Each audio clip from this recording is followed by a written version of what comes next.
Ugh. Hello.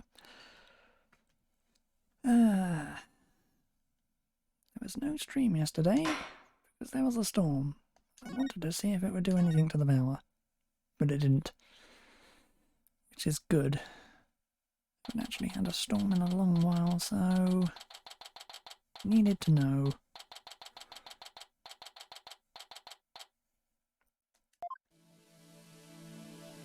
But anyway. Are you okay, Athena? You've been really antsy ever since we got here. I'm just excited. This is my first real court case after all. Yeah, a real ball of excitement she is. I know just what she needs. Athena! Didn't you ever learn about indoor and outdoor voices? I'm just trying to show you the best way to relieve your pre-trial jitters. By scaring the daylights out of me? No, I find that shouting, "I'm fine," in a loud voice really relieves stress. It's part of my quarter still voice workout, and a must before every trial. You want me to shout? Here? That's right. Here, I'll go first, then you try. I'm Apollo Justice, and I'm fine! Alright, I'm Athena Sykes. I'm fine! I think that actually worked. Thought it might help. Always works for me. An old friend of mine from junior high and I say it all the time. You see, proven remedy to calm the soul. I like it. Hey, how about we finish off with race around the courthouse? The point is to relieve stress, not get totally exhausted. And what's with all the racket, you two? Mr. Wright. Just a little voice workout. Hey, what's with the suit? Oh, this? I was thinking about getting my attorney's badge back, that's all. That's all? That's huge news! But why now? I have a feeling I'll be needed in the courtroom again sometime soon. But we can talk about that another time. No fair, inquiring minds want to know. Wow. So used to him in his usual laid-back clothes.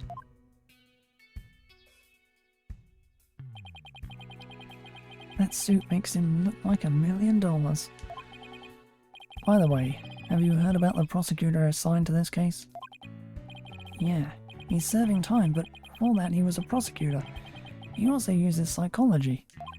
And that's right, I've heard the rumours about how he was back before his conviction. Using the power of suggestion, he could make even the most stalwart defendants confess. Psychology in the courtroom. Been hearing a lot about that lately. So, he must be a pretty scary guy, considering he's a prison inmate and all. So they say. They also say he'll cut you down if you talk too much.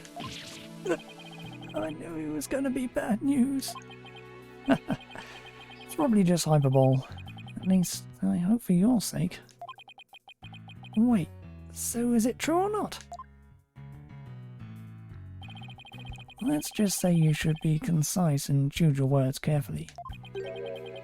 If you'd like to keep that head of yours attached to the rest of your body, that is. Yikes. Better tone down my cords of steel too. So, are you all ready? It might be a good idea to check the court record again before stepping into the ring. You're right, Mr. Wright.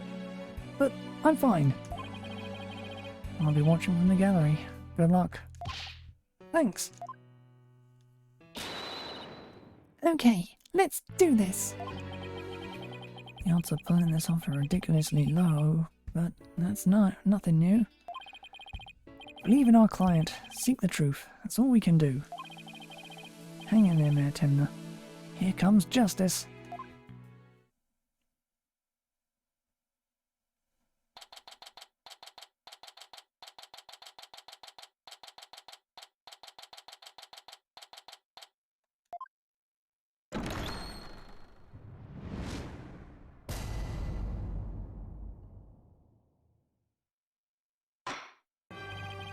Court is now in session for the trial of Damien Tenma.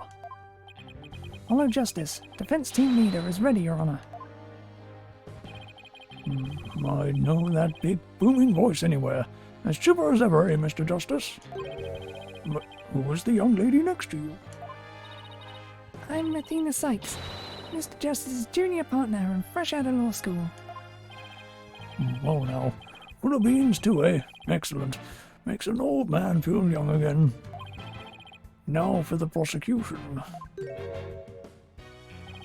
It appears the prosecution is not ready yet. Never fear, for I shall explain.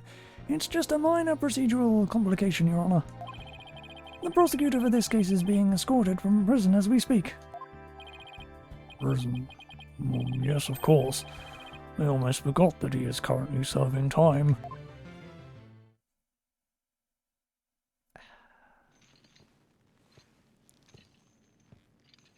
Yup, Prosecutor Blackwell's an inmate.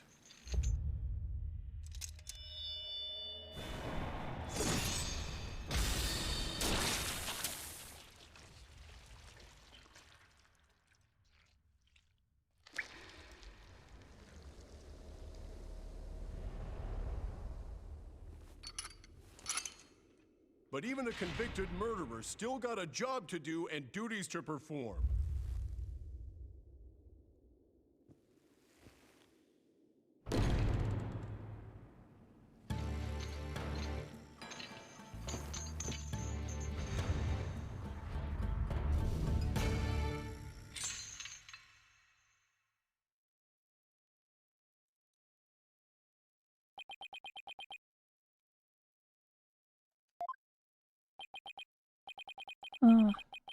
Who's that with his back to us over there?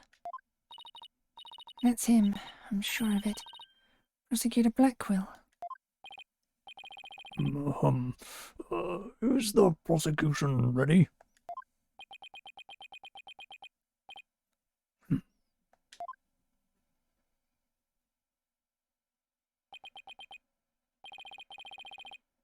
Enough jabbering.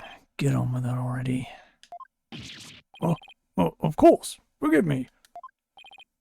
Why are all the people related to this case so scary? Very well. Prosecutor Blackwell, your opening statement, if you please. What's the matter? Must we continue to fritter away time like this? It is all right there in the indictment. An opening statement would be pointless. Pointless? Oh, well... Looks like the cat, or in this case the prosecutor, has the judge's tongue. But we need an opening statement as an overview of the case at hand. Well then, your boldness. If it's so important, why don't you do the honors? Who? Me? There's a term for people who whine and fuss about how they need silly, useless things, and then decide they no longer want them once it's theirs. A selfish old fool. Huh? Wait, was that the prosecution's opening statement? Old dotards such as you are a plague upon the young. I pity your poor grandchildren, or is it great-grandchildren? All these years, I thought the opening statement was the prosecutor's job. But I suppose I could give it a try. Might be a nice change of pace. What? He actually fell for that. That must have been the parasuggestion Mr. Wright was talking about. The opening statement, huh? Let's see here. The victim was one Rex Cuby, alderman of Ninetails Vale. And the defendant, Damien Tenma, mayor of Tenma Town, is accused of his murder. And why, pray tell, was the mayor arrested? His prints were on the murder weapon. Plus, he had a motive: the elimination of the biggest roadblock to his municipal merger. The caretaker and the secretary, other potential suspects, both have alibis. And his daughter, who was also in the vicinity at the time of the incident, has no motive. So in a nutshell, I'd have to say the charges against the defendant are incontrovertible. bravo your boldness. Your years of experience shine bright like your head. Oh, flattery will get you everywhere. He's playing Simon Says with the judge. Moving right along now, let's hear from our first witness for today, Detective Wright. Witness, please state your name and occupation. I am the detective assigned to this case, Bobby Wright. Oh, and I'll also be keeping tabs on old Blackquill here. I also heard you would provide protection if it ever came to that. It seemed that I had been sorely underestimated. Wait, who's protecting who from what? Still, I truly believe anyone can turn their life around, even old Blackquill here. All right, save your platitudes for funerals. Get on with your statement. That's the spirit. Justice must be swift and true. I see it in your eyes. There is hope for your rehabilitation and return to society. I will never give up on you. Prosecutor Blackquill doesn't seem to intimidate Detective Fulbright. Well, you know what they say, ignorance is bliss. Oh, so that's why Detective Fulbright was assigned to Blackquill. He's so oblivious. Now, let's have your first statement, Detective Fulbright. You got it, but first I'd like to say to the defense that justice will ultimately prevail.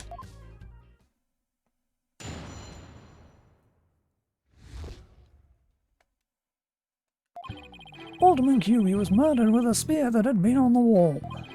The fingerprints of the defendant Damien Timmer were found on the murder weapon. At the time, Alderman QB was asleep from a drug he unwittingly ingested. Mayor Timner attacked his helpless victim, impaling him like a human shish kebab.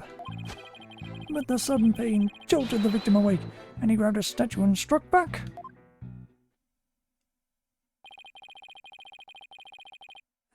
Alderman QB had been slipped some kind of sleep-inducing drug?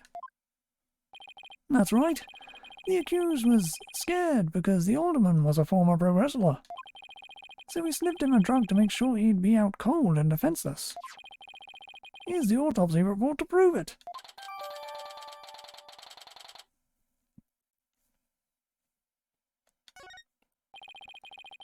The victim managed to attack his attacker despite being impaled by a spear? That sounds almost superhuman. Is it even possible? Well, he was a former pro wrestler after all. That spear was probably nothing more than a mosquito bite to him. Objection! Not so fast. Don't try to brush it all off by saying the alderman had been a pro wrestler. Do you really expect us to believe he could fight back after being skewered by a spear? Never heard of the incredible feats of which man is capable of in a pinch, have you? Like the samurai of yore, wrestlers can battle through immense pain. It sharpens their senses. I used to talk about it with a former wrestler I met in the clink. I don't know. Still sounds a little far-fetched. Does it now? Then perhaps we should test the theory on you with the edge of my blade. I didn't sign up for this.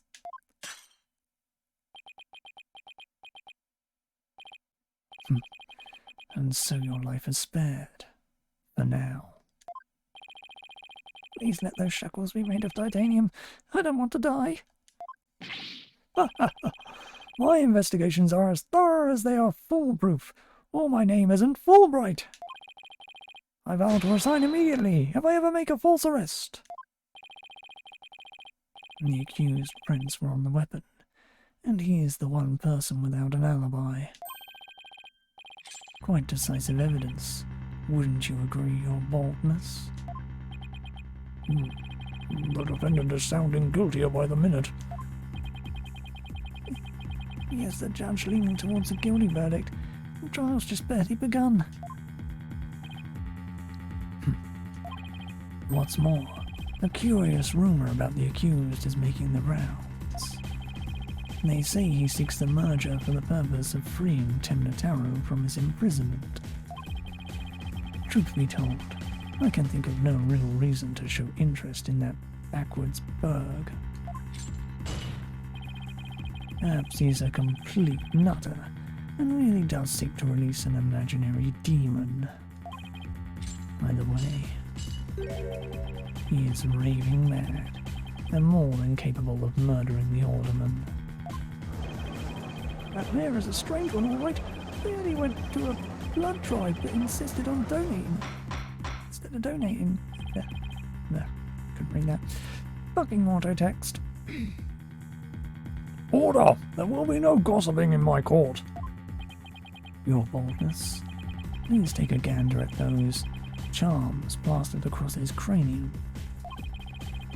I hear they're meant to keep him safe from possession by the demon Temnotaro. Then again...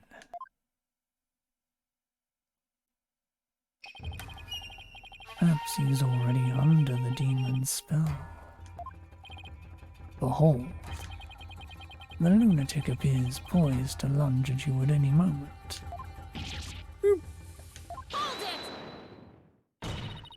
The rumours and quirks of Mayor Temna have no relevance to this case.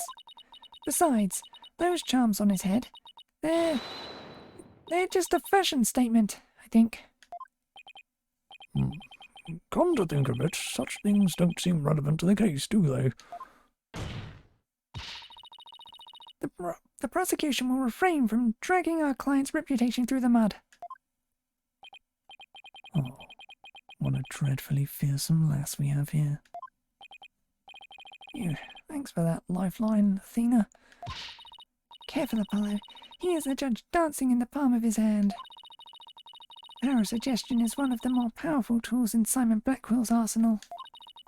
He's trying to manipulate everyone's impression to suit his objectives. This guy really is bad news. In any case, it seems the victim did manage to defend himself despite being impaled. What sort of weapon did he use against his attacker?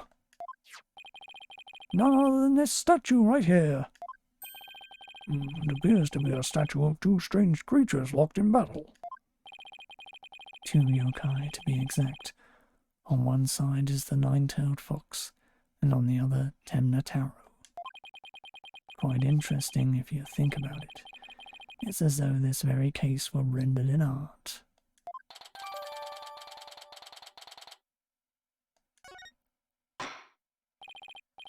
Mr. Justice, you may proceed with your cross-examination.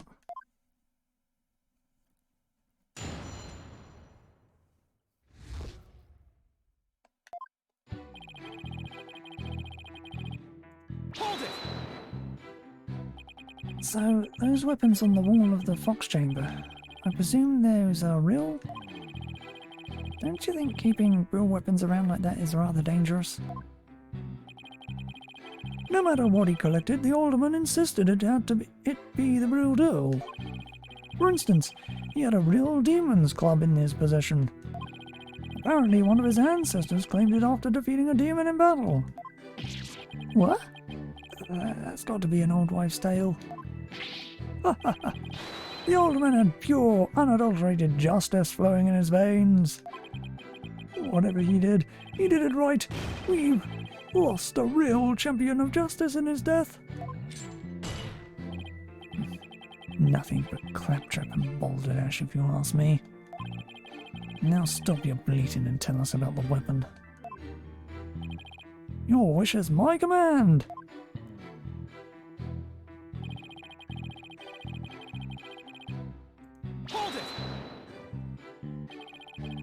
Doesn't make sense if you think about it. Prince could be easily wiped off. You do have a point there. I'd venture to say he did not wipe off the prince because he could not. What do you mean?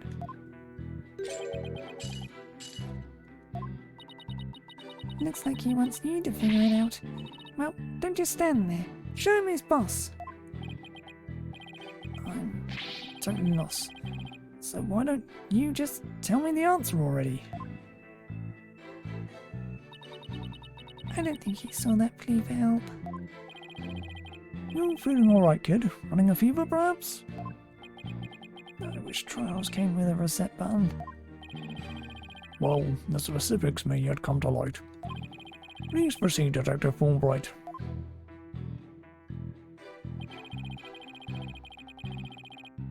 Hold it!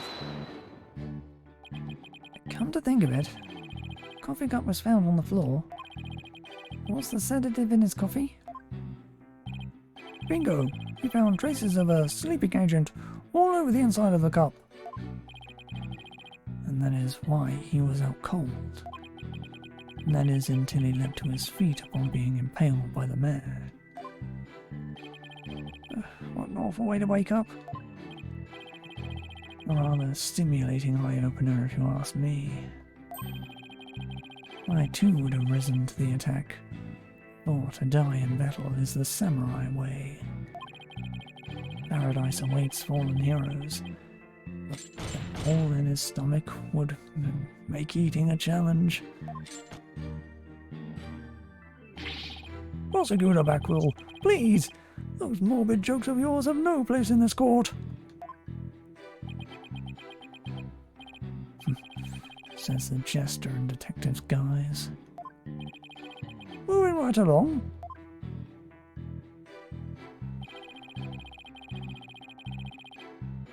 Hold it!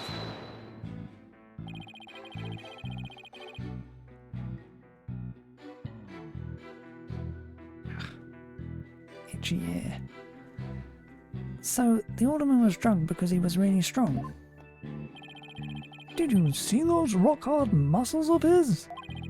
I'm surprised the spirit even managed to pierce that armor like musculature. I admit, I'm completely jealous of that righteous body of his. Well, he did look pretty buff, even in that suit he had on. Quite a difference when compared with a yellow belly like you. Yellow belly? Who even says that anymore? Yeah, and the colours are wrong too. Oh, I know. How about a squishy red tomato? I move to strike both of your comments from the record. Mr. Justice's character is not the issue here.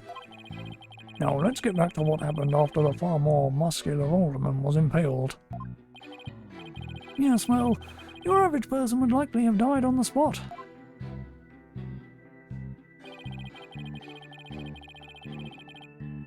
Hold it! Could he really have attacked his attacker after being impaled with that huge spear? Absolutely. After all, he was once a pro wrestler. The injustice of being drugged, then speared, was answered with a righteous counterattack. But does being a former pro wrestler make him superhuman? Absolutely. After all, he was one of the good guys, like a superhero on the side of justice. Even though he was retired, he could still don his superhero guise in times of need. Objection! You need to lay off the comic books, detective. We're talking about real life here. Setting aside the half-wit's flights of fancy, the fact is this. The court-ordered post-mortem concluded the victim moved after a skewer. So he found the strength to somehow attack his attacker, huh? Detective Fulbright's testimony sounds airtight. No wonder he's so confident. No, he only thinks it's airtight. It's up to us to poke some holes in it. What about the alderman fighting back sounds like a big hole waiting to be poked.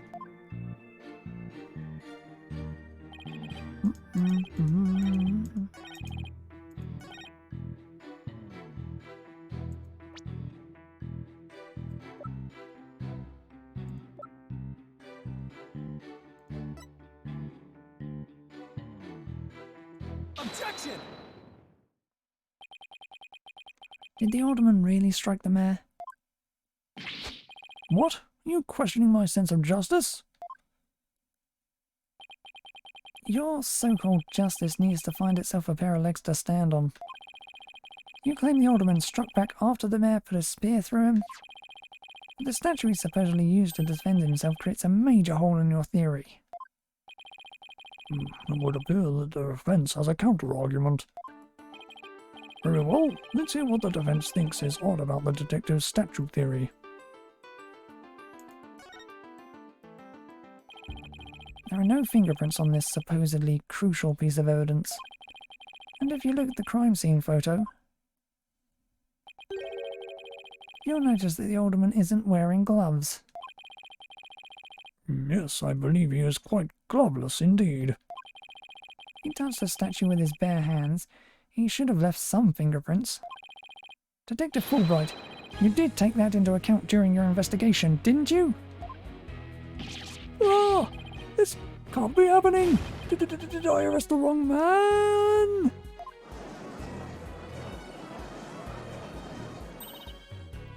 You did it, Apollo. You knocked Detective Fulbright off his high horse. Well, that's just one point in our favour. Who do you suppose clubbed the mayor if it wasn't the alderman? Well, if it wasn't the alderman, that means someone else must have clubbed the mayor. You mean there was a third body there in the Fox chamber? Exactly. And this could be the big break we've been looking for. There does seem to be a hole in the prosecutor's argument. Prosecutor Blackwell, would you care to respond to the defense's assertion?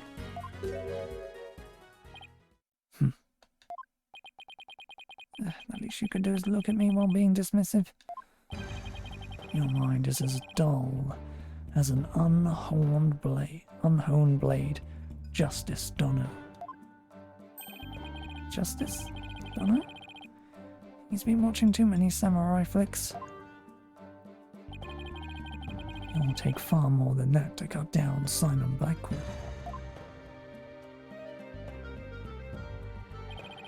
A whelp such as you has no hope against my superior swordsmanship.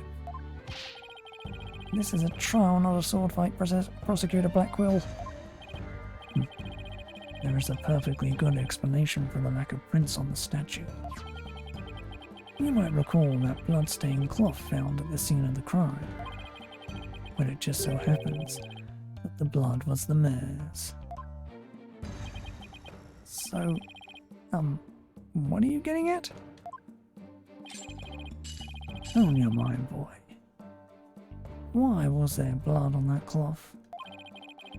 Solve that riddle, and you shall see that the hole you thought you found is but an illusion. Now let's see. How was that cloth used? Was it used?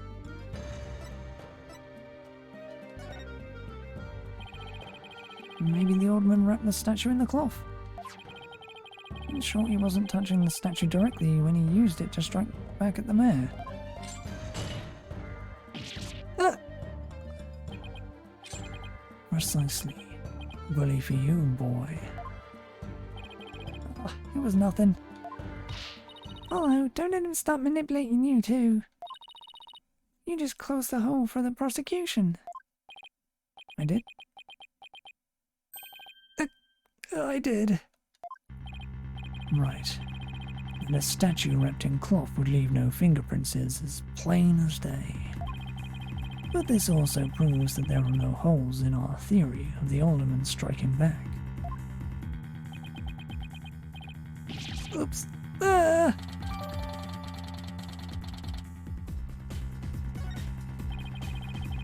Now do you see how dull your mind is?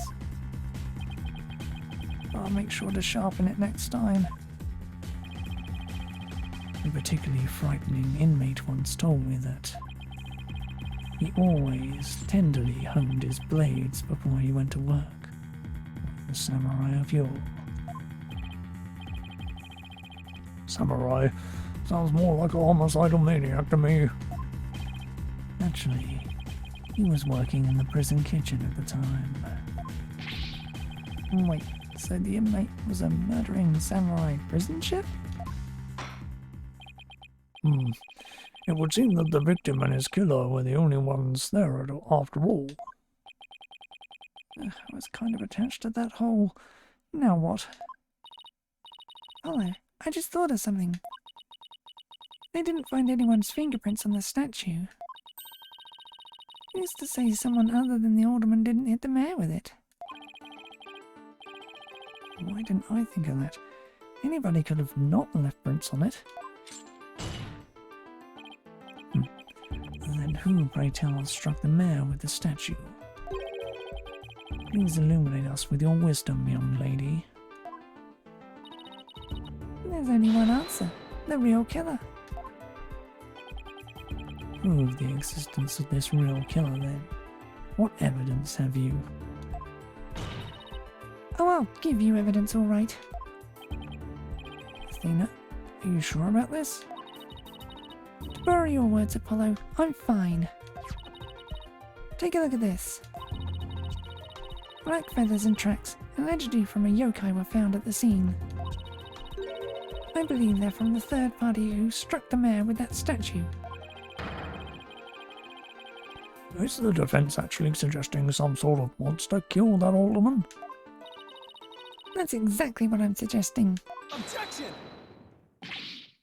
No, Athena. You just lost what little credibility we had left. Sorry. Guess I got carried away. Mr. Justice, we've no time to deal with objections between members of the defense. Sorry, Your Honor. It's just, this kid's still, well, a kid. Ouch. You meanie. I'm reporting this to Mr. Wright. So, is the court to believe the feathers and tracks are from a yokai, as you put it? No, Your Honor. I believe they are a fabrication. The real killer wants us to believe some sort of monster murdered the alderman. Interesting. And why do you suppose the killer would do that? Why indeed? Mr. Justice, you seem as new to this as your partner is. Ouch. I'm not reporting to Mr. Wright. Oh, All right. Explain to his boldness what these brats are missing. You know, the who and why behind those feathers and tracks. What? You mean you can explain all that? our investigative prowess is without equal. I'm starting to think I chose the wrong profession. Very well, let's hear about these so-called yokai feathers and tracks.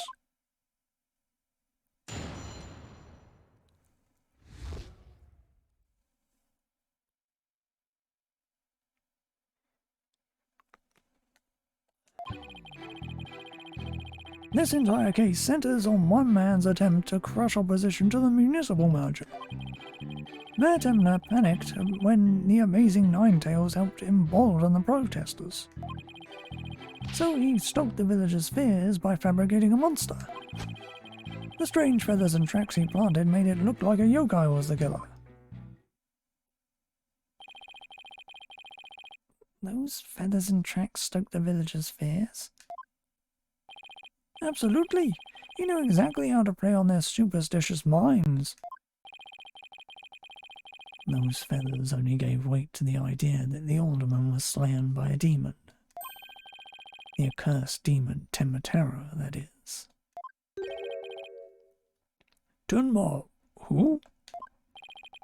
Tenmatero, the legendary demon locked away in the village's forbidden chamber. Blech. From a young age, the villagers are taught to fear the great black-feathered demon. and thus were they blinded to other more plausible explanations. Hold it! Hold on for a second, before we start letting our imaginations run wild. Isn't there someone else that could be considered a suspect? Mr. Justice, please explain yourself. On the day of the incident, there was a special event held at QB Manor. And as part of the event, there was someone dressed in the likeness of Tenma Taro. Obviously, this person is a much more likely suspect than any legendary demon. Objection! Really, that's his voice? Dard, you are playing right into the killer's mind games. What? Listen here. The feathers and tracks were merely red herrings. The villagers believe the murder to be the work of the real Tenma Taro. However, the police believe that the person in the Tenma Taro suit is the killer.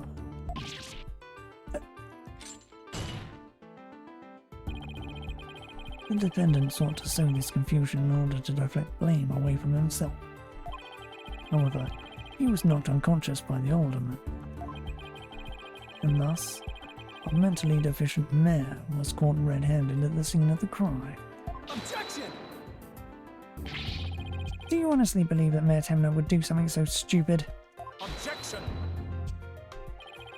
The evidence speaks for itself. All right. Right. It was the mayor's last-ditch effort to stop the opposition before things got crazy. The amazing Ninetales was fueling both the yokai craze and the anti-murder movement. Plus, he's one of the better-known masked wrestlers and the hometown favourite. That's why the mayor panicked and set out on the path of justice. On the path of injustice, bleh. But do the people of Ninetales really believe a yokai is behind the crime? Yokai sightings are an everyday event there, so I wouldn't be surprised if they did. I must say, crime that preys upon innocent, impressionable minds.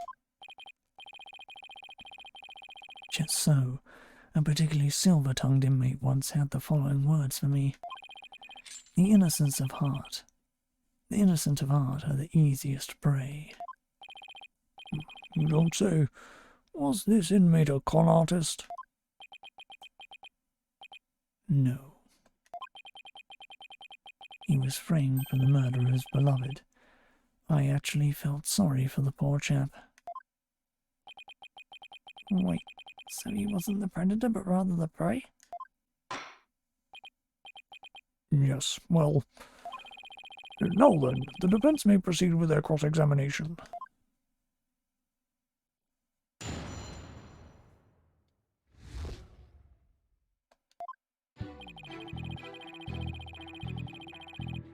Hold it!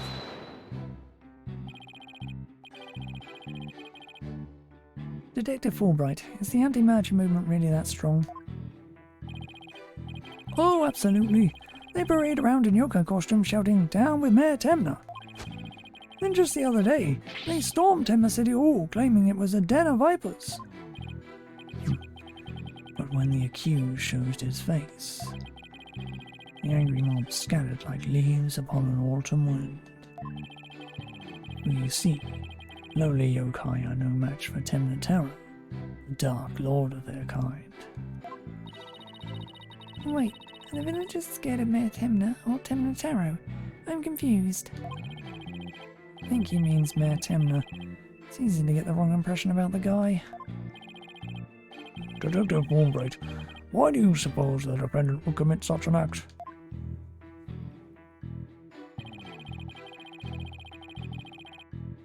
Hold it!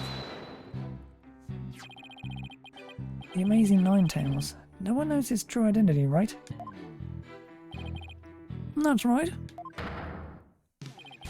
And he was a lone wolf, or in other words, he didn't belong to a wrestling federation. He appeared like a shooting star, defeating one Temna Town wrestler after another. And before anyone knew it, he was champion. Like the samurai of yore, surrounded thick with enemies, he cut them down one by one. It was a complete and utter loss of face for Town Pro Wrestling. He was amazing. If there was a real superhero, it would be him. I dreamed of becoming a true champion of justice like him someday. Red Detective Fulbright would be a great pro wrestler. You'd even team up with Prosecutor Blackwell. Police detective and a prisoner in chains. You know, I think people would actually pay to see that. I know I would. So you do understand the greatness that is the amazing Nine Tails.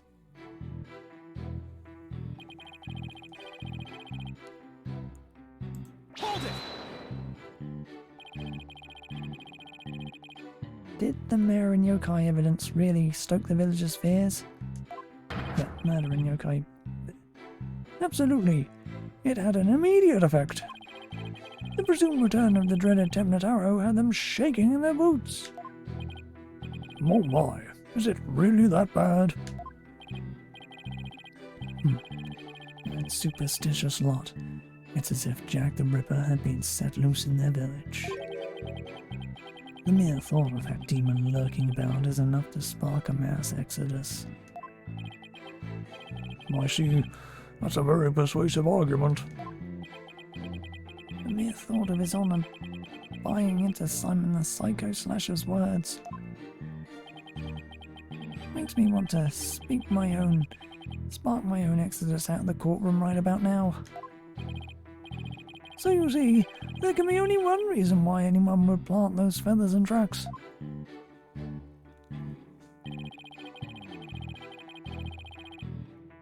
Hold it!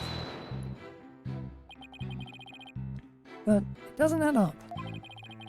What you say is true, why top it off with murder? What do you mean? You claim that our client planted the yokai evidence to stoke the villagers' fears. If so, then why not stop there? Why murder Alderman Cuby? Excellent point. It is, isn't it? So, Your Honor agrees there was no reason for the murder, correct? Objection! Perhaps the killing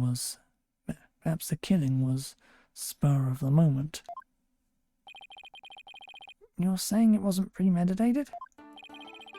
From the outset, I had no intention of paying heed to any of your babble. However, the fact is, the mayor made a startling discovery. A startling discovery? I don't like the sound of that. Alderman Cuby's secret identity. Although, I think Prosecutor Blackwell has figured out the Alderman's secret identity. But even if he has, why would it be a motive for the mayor to commit murder? This is not good. This patch of fur was discovered at the crime scene. It's from the mask worn by the amazing Nine Tails. Therefore, we can conclude that this mask was at the crime scene. Oh my, but why would it have been there?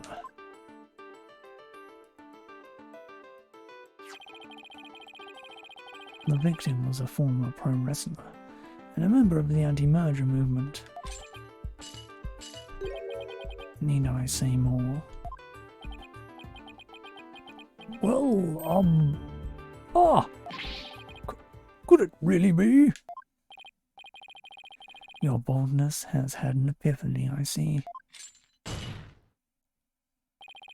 Our victim, Rex Cuby, was the amazing Nine Tails, and the mayor's discovery of such was his motive for murder.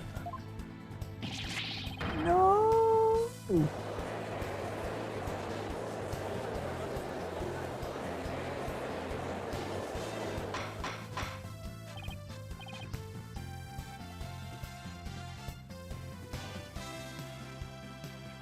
Order! Order! What a shocking development. A motive clearer than crystal clear. What do we do now, Apollo?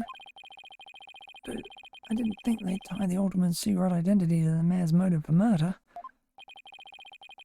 At last we've reached my real point. Why did the alderman have to forge a secret identity? Does it not pique your interest, your boldness? I admit it does. It is odd that he had to create this other persona, just to secretly participate in the anti-merger movement. Very astute of you, your boldness. Right, now take a look at this. Blackmail letter. You value your dearest life, you will merge Ninetails Vale with Temnatown. This blackmail letter was found in Alderman Cuby's pocket. What? At present, the alderman's wife is in the hospital. And that letter is clear evidence the mayor was blackmailing him by threatening her life. Wait, didn't the blackmail letter sent to Mayor Temna go missing? Right after the alderman's murder? You think maybe the killer took the letter from the mayor after the murder? Planted it into the alderman's pocket? It's possible, but we don't have any proof that that's what happened. Talk about being up the creek without a paddle.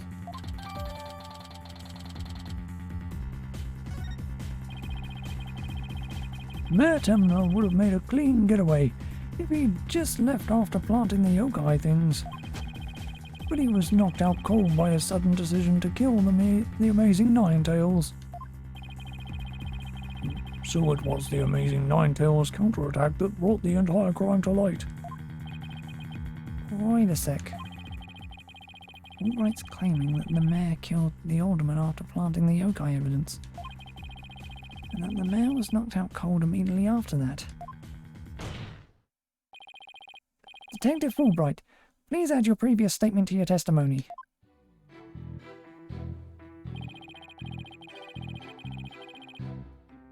Mayor Temna killed the sleeping alderman after planting the feathers and tracks.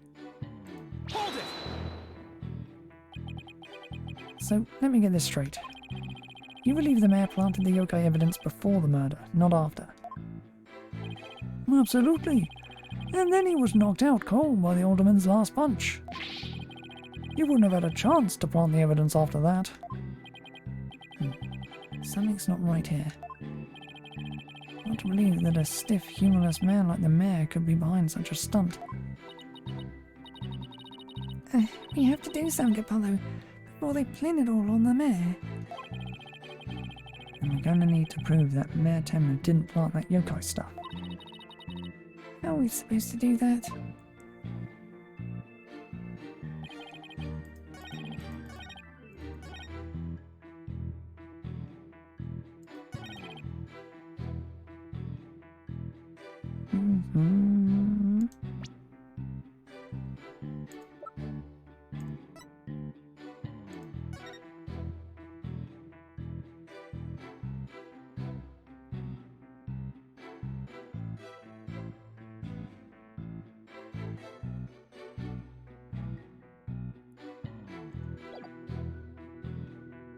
Objection!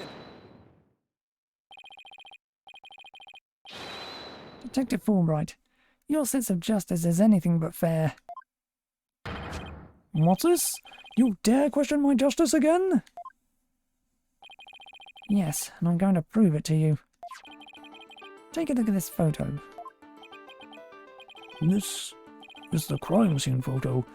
And just what does this prove? Proves when the feathers and tracks were planted. But I already told you, they were planted before the murder. The defendant planted the yokai evidence that then was knocked out while killing his victim. Blech. But that would be impossible. You look right here, it's clear when the feathers and tracks were left at the scene.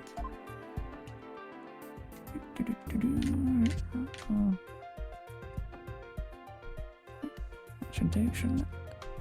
Take that! Aren't you just pointing to the yokai feathers and tracks, Mr. Justice? Yes. See how the feathers are on top of the blood? And the tracks were made in blood. In other words, the yokai evidence could have only resulted after the murder. Then the mayor must have planted the evidence after killing the alderman. But you said it yourself. The mayor had been knocked unconscious thereafter. There would have been no time for him to plant any evidence at all. Therefore, there must have been someone else besides the mayor and the alderman at the crime scene. Ah! There must be some mistake.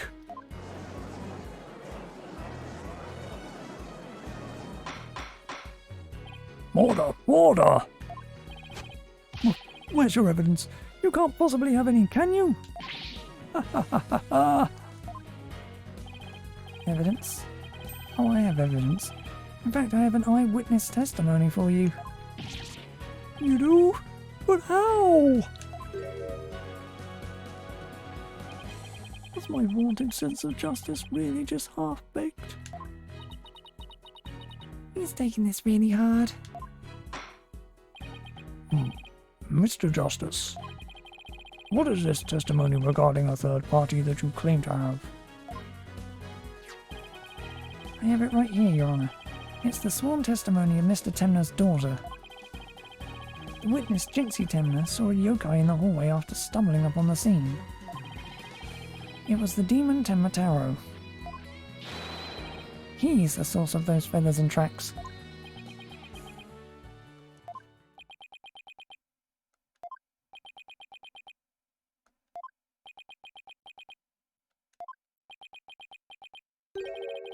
Somebody please say something. The defense will explain to the court exactly what he means. You dare to mock this court and justice itself? You aren't fit to bear your name, boy.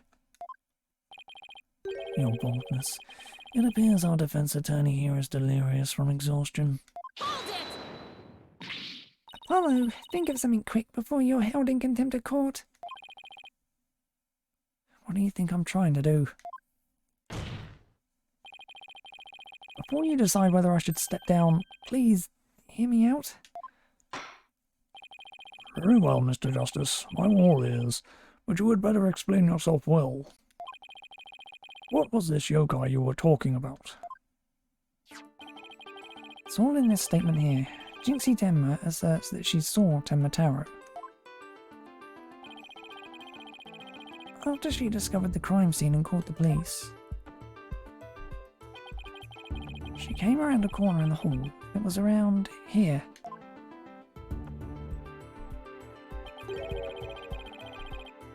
And that she saw Temmataro fleeing toward the foyer.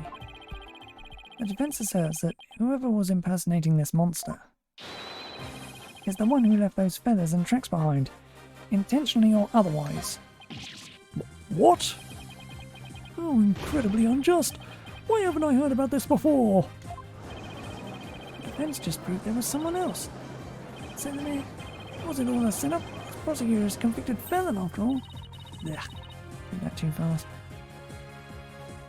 Apollo, the momentum has shifted in our favour. Good. Now let's keep it that way. Objection!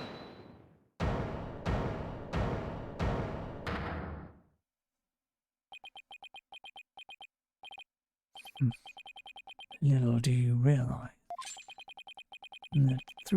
that though you are in the midst of a fray, your sword is broken. My sword? I didn't know I had one to break. Are you implying that there's a problem with my claim? Consider this. If that yokai impersonator had indeed fled toward the foyer, that fool and that fop would have seen him. Fool and fop. Oh, you mean Filch and LaBelle. Now that you mention it. Old Phineas Filch and Florent LaBelle were in the foyer at the time, but they hadn't stated that they saw a yokai, have they? Did you ever consider that yokai was but a figment of a scared little girl's imagination? Why didn't those two see Temnataro the Temnotaro impersonator passed by. Why don't we ask them ourselves? I was just about to say that myself. No, really, I was. The defense would like to call Mr. Phineas Filch, caretaker of QB Manor, to the stand. I just know he must have seen something. I suppose we can't ignore the fact that the little girl believes she saw a monster. I trust you have no objection to Mr. Justice's request, Prosecutor Blackwell. I understand that Mr. Filch is enjoying a nap out in the lobby. I knew that Tanuki was a rare find. But when we captured him, I didn't think he'd end up as a witness. Do with him as you will. Did you just say captured? No, wait, I don't want to know. Very well then. Bailiff, please go wake Mr. Filch and escort him to the witness stand.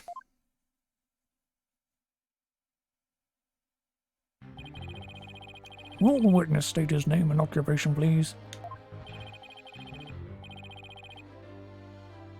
Shit, I can't remember the voice I gave him. The name's Filch. Phineas Filch, caretaker of QB Manor. Oh, and This is for you, your lordship. Just a little something I thought you might like. Oh my, what a fabulous pair of shoes. And your honour will do just fine, Mr. Filch. it's those shoes again. Don't they belong to the Protective Fulbright? Don't tell me Filch stole them again. They're all yours, your honourship. What? They seem awfully expensive. Too expensive for me, but I reckon they'd be perfect for someone like your honourship. It's a kind gesture, but legal ethics dictate I can't accept such gifts. Oh, ethics, schmethics. Just take them if you want them. Polished them up real nice for you too. I'm sorry about the shoes, Mr. Filch, but I will accept your testimony. The court would like to hear whether you saw Temnotaro in the foyer after the murder.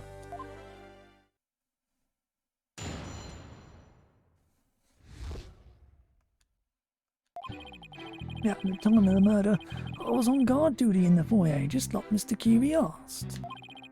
I was making sure no one, bear, foul, fishy or otherwise, could get to our guest. I was still in mind for keeping a good watch when the murder happened after 3 PM. But I didn't see nothing out of the ordinary. No siree! That yokai you keep jabbering on about was but a phantom of a little girl's dream. So, you're telling this court you never saw anyone dressed up like Temnotaro? Yep, was guarding the whole time. That's the truth, whole truth, and nothing but the truth. And Temnotaro, bah, you don't really believe in all that yokai mumbo-jumbo, do you? I certainly don't. My bracelet, it's... Something the matter, Apollo? My bracelet keeps squeezing my arm. Really? So you think Mr. Tanuki, Filch, has been lying to us? I wouldn't rule that out. Now, if I could just zero in on a tell. Some sort of nervous habit. What the? What's a hawk doing in here? Allow me to introduce my trusty cohort, Taka. He seems to have taken quite a liking to the courthouse, made it his new home, in fact. He doesn't live with you, in jail. Who's ever heard of a courthouse bird? Taka simply loathes trickery and fraud. And that queer power of yours seems to have offended my dear bosom buzzard. This isn't some sort of trick or... Won't be able to spot squat like this. What the heck's going on round here? Run for the hills! No pets or other animals allowed in the courtroom.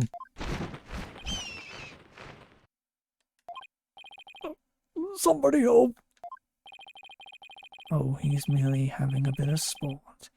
He won't harm you, save when truly famished.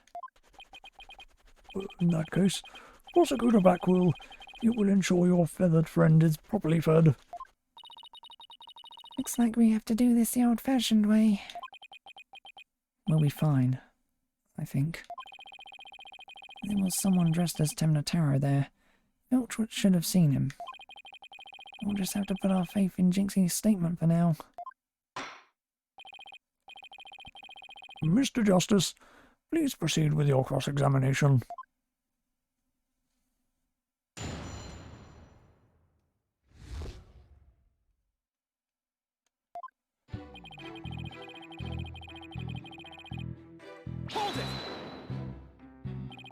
Mr. Filch, why did Alderman Kyubi have you handle guard duty? 'Cause he trusts me. I am the manor's caretaker after all. So you took said guard duty seriously? Let me tell you something about me. Yoicks! Listen here, you little tanuki. Get straight to the point and be quick about it. This court wishes to hear what you did or didn't see in the foyer, and naught else. Yes, of course, sir. Right away, sir. Blackwell's got him completely under his thumb. Like I said, I was guarding the foyer entrance that day.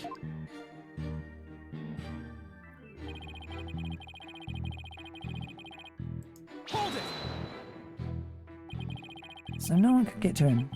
Sounds like security was pretty tight. Oh, that's because there was always lots of sneaks and thieves round festival time. And the solution wasn't to entrust the manor's security to a thief. It's not even funny. Maybe it's a matter of stopping thieves by hiring one. After all, takes one to know one. No, it seems more like letting the fox guard the hen house to me. So the witness testifies that he took his guard duty seriously. Yes, sir, your honourship, sir.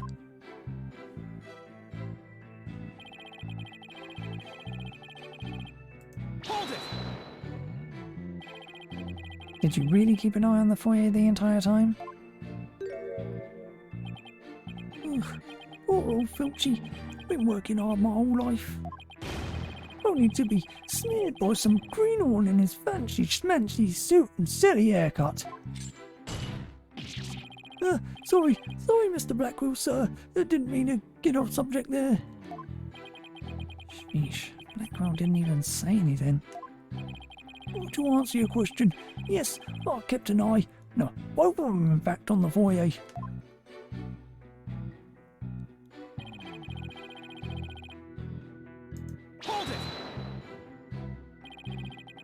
Could you describe to the court who you would consider fishy looking? Oh, someone all fidgety and shifty like. You know, like they're about to steal something. He just described himself. Wonder why Mr. Filch didn't see Temnotaro. Maybe Jinxie only thinks she saw Temnotaro, or Maybe Mr. Filch is lying. if he's lying, we might be able to spot a contradiction in his testimony.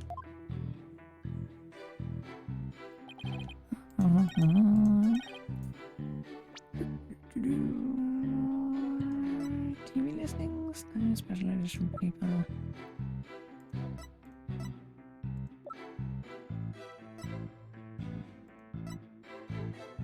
Objection!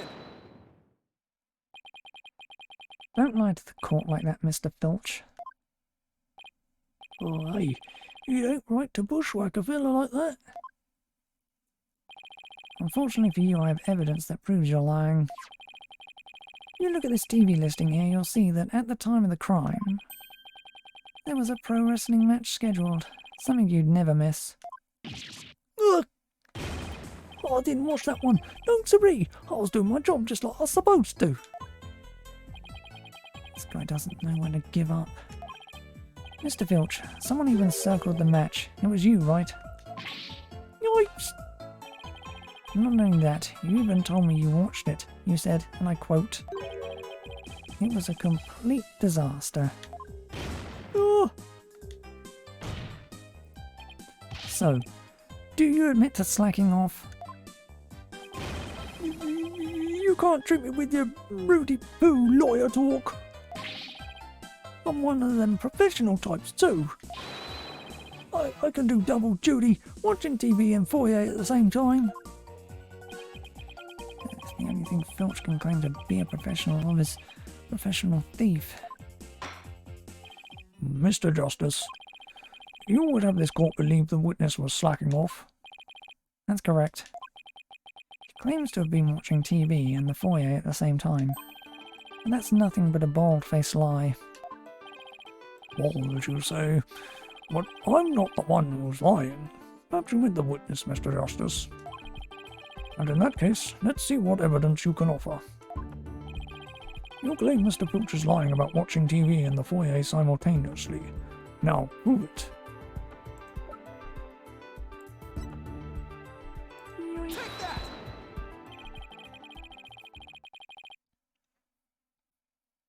Please take a look at the direction the TV is facing in this diagram. Now, hi Pika. Unless Mr. Filch has eyes where his right ear should be, I think it would be impossible to watch the foyer entrance and the TV at the same time. Why, yes, someone watching TV there couldn't possibly see the entrance. Exactly. And that means, Mr. Filch, you were slacking off and were not watching the foyer as you claim. Yikes! Oh, the bag's out of the cat. I'm the other way around.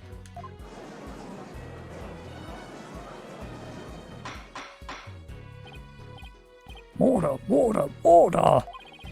But, Mr. Justice, is Mr. Filch's less than stellar work ethic relevant to this case?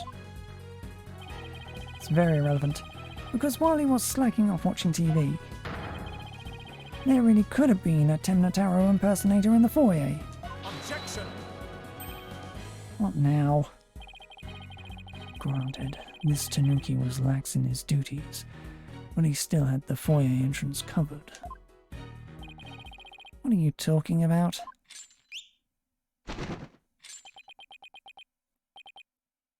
This. I'm not a mind reader. Auditory sense. His eyes may have been slacking off, but his ears were still hard at work, right, Tanuki? Oh, they were? Yes, they were. But you already admitted to slacking off. Now you say you weren't. Oh, my eyes might be lazy, but my ears ain't. I would have heard anyone in the foyer. So you see, the foyer's floor and stairway get all creaky squeaky when someone walks on them. Creak, creak, creak. They're loud enough to wake the dead, I reckon. So, you're saying you didn't hear anybody... There, so you're saying you didn't hear anybody walk by? Well, yep, my ears were working full time. So who's the liar now? You know, good shyster. Lying thief calling me a shyster. This has to be the low point of my fledgling career. I've got to hand it to you, Mr. Blackwell, sir. You really are something else. I mean, you don't miss a thing. And them bags under your eyes, they're darker than mine. Fair warning, Mr. Filch. Turka is particularly fond of Tanuki. Should you lie to this court again, you may suddenly find yourself on the menu. Yipes! Please don't eat me, Mr. Tucker, sir! The witness will henceforth testify truthfully under penalty of painful bird attacks. And with that in mind, the court requests that the witness revise his testimony accordingly.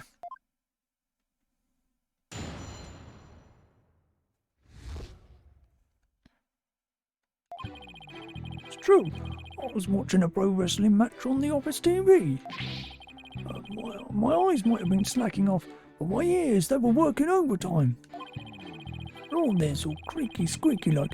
No way I would have missed someone walking by. So you see, there weren't no Temnotaro in the foyer. Superstition is the religion of feeble minds. Understand. A simple, rational explanation is best. Forget yokai, demons, and such. We must use common sense. For lacking that, our entire world would be but upside down. Says the convict prosecutor who is totally a sign of the end times for the legal world. And besides, if there were any yokai roaming out, I'd nab them and send them to the zoo. Wonder whether Jinxie was just seeing things. Seems to be the general consensus, but I'm sticking to my guns. But if we can't prove she saw Temnotaro, the mayor's sure to be convicted. Then we'd better hope my guns fire bullets, not BBs. The defense may cross-examine the witness.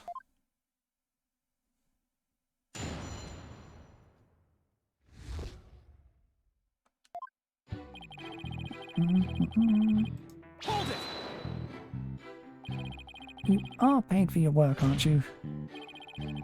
So how do you justify watching TV on the job?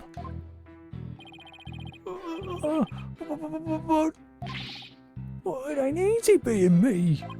I mean, I can't watch TV when we have visitors, and there's no way to record stuff.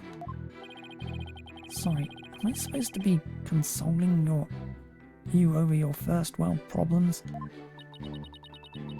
If those are his only problems, he should consider himself lucky.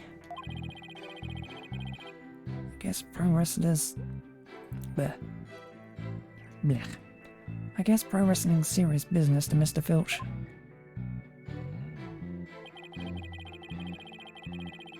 Hold it! You lied earlier about taking your guard duties seriously, didn't you? Oh, that ain't no harm in bending the truth a little, right? Listen to me, you little tanuki. Lie again and Taka shall feast upon that forked tongue of yours. Yipes! Sorry, just let me keep my tongue. At least leave it until we get the truth out of him. In any case, you were negligent in your duties, were you not? Yes, sir. I was, sir. But it ain't like that.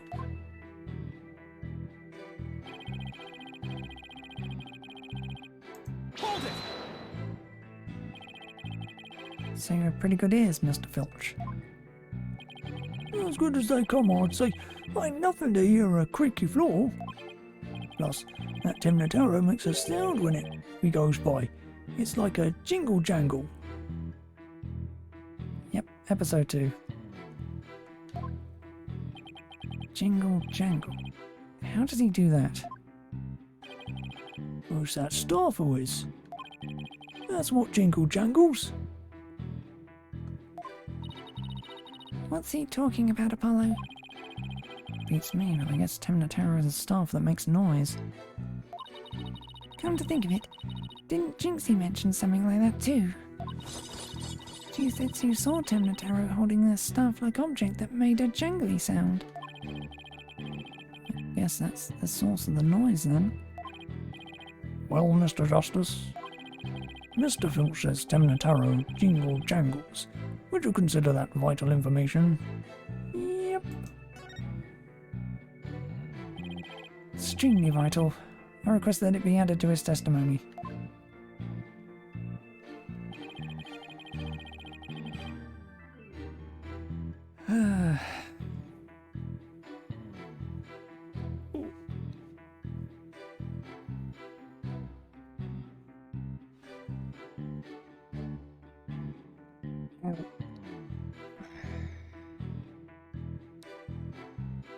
Temnataro was to pass by, his staff would have gone jingle jangle. Hold it! So Temnataro's staff makes a distinctive sound. Yep, like a jingle and a jangle. Wait, Jinxie said something like that. Something about Temnataro making a jangly sound. I think I'm missing something here. Can't quite put a finger on it. Perhaps I should take a look at the court record again. It's very much telegraphing where you've got the inconsistencies, isn't it? Hold it! Please tell the court. What did Jinxie see if not Temnataro? Oh, she's always going on about seeing this yokai, all that. Just an active imagination, I reckon. Oh, she won't even come near me because she thinks I'm some sort of tanuki monster. Can't say I blame her. So, Mr. Filch, you chalk it up to a child's active imagination. Yep, no Temnataro or anyone else got in or out of QB Manor on my watch. Hello, what could this mean? Do you think Jinxie was just seeing things? Well, if that's the case, the details she provided were pretty impressive. But if we're to continue believing Jinxie's statement... We'll have to uncover Filch's lie. Right, or find out whether he can't tell... There, find out why he can't tell the truth.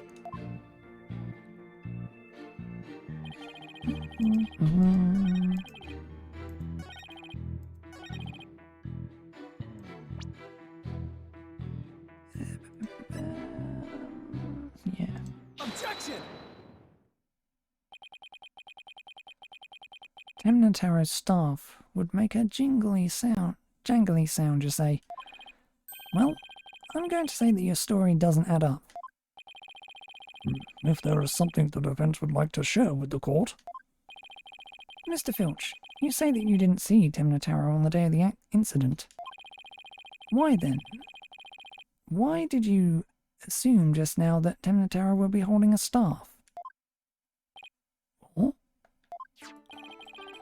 You see, the Temnataro Jinxie saw held a staff in his hands, and she described its sound just like you did. As a kind of jangly sound. Oh yeah? So who's holding the staff? What's your point? Objection! The point is that Temnataro doesn't use a staff, not normally. What are you talking about? You see, this is the only known document depicting Temnataro. Is there a staff in that picture, Mr. Filch?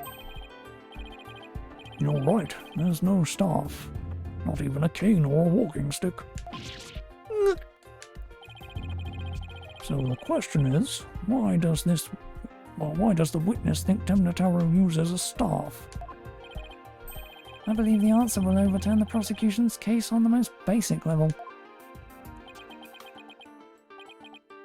Well now, this is getting interesting. All right, Mr. Justice. It's time to show the court where you're going with this. Please tell the court why Mr. Filch believes Temnataro carries a staff. So he actually saw it. Mr. Filch actually saw Temnataro right after the crime occurred. That's the only way he could have possibly known about the staff. Busted again! Bloody hell, you duplicitous little... Yes, how'd that feel, Blackquill? Not so fun when you're on the receiving end of the blade, is it? Admit it, Mr. Filch. You did see Temnataro that day, didn't you?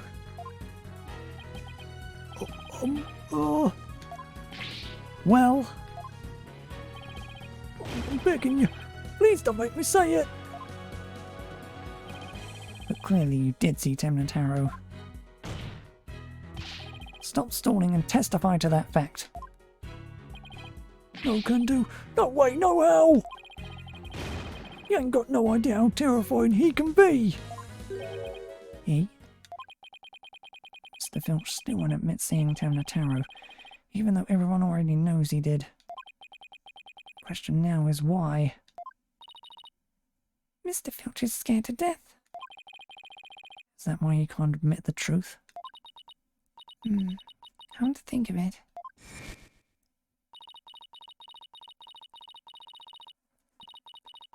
They say you must not gaze upon Temnotaro, but in the event that you do look, and then tell anyone what you saw, Temnotaro will claim your soul. Jinxie wouldn't admit to seeing Temnotaro after hearing about the village superstitions. She said that if she told anyone that she had seen Temnotaro, he'd claim her soul. Wait, you think Filch believes that too? Oh, so Mr. Big-Time City Slicker Lawyer has heard about them old village superstitions. Will the defense please explain what the witness is talking about? People of Ninetales Vale believe some pretty strange things. And their superstitions may be the reason our witness here can't admit the truth. The truth that he really did see Temnotaro.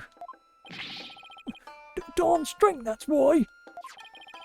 It's all right here. Village superstitions. Do not gaze upon Temnotaro, do not tell others if you see him. Ignoring the superstitions will cost you your soul. There is, however, one way to save it. Your immediate departure from the village. Something behind that. Ignoring the superstitions will cost you your soul. See, that's why us folk in Ninetales Vale can't talk about seeing Temnotaro.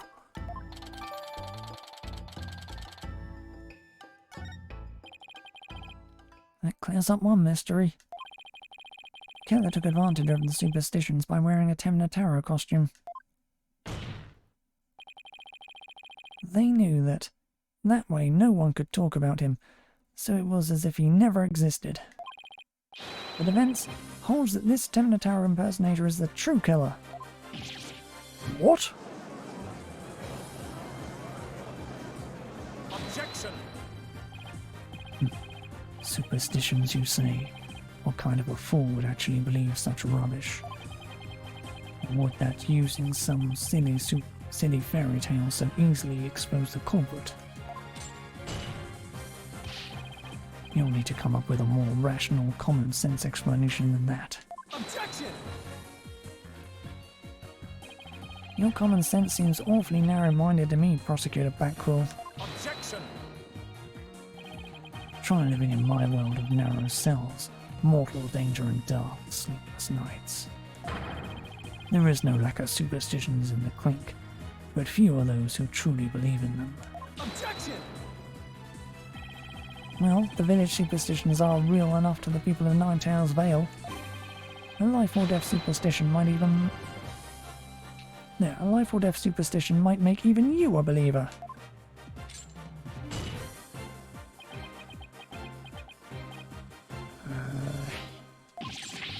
Rawr.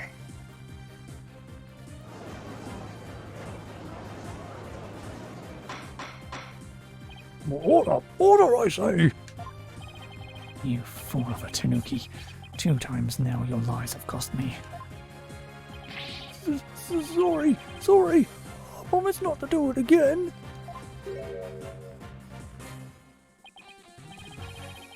Attacker, my fine feathered friend. Have at him. Yipes! Ain't gonna eat me alive! Head for the hills! He took off. Bailiff, what are you waiting for? After him, and with your fastest men. It's certainly not something you see every day.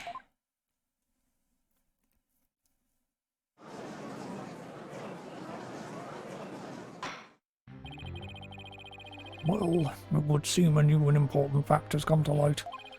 A third party disguised as the yokai Temnotaro was at the scene.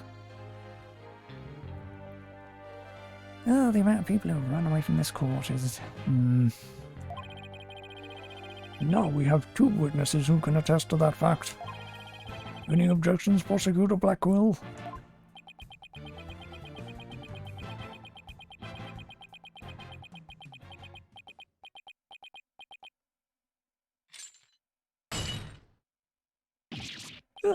Uh-oh. What? Oh! These shackles.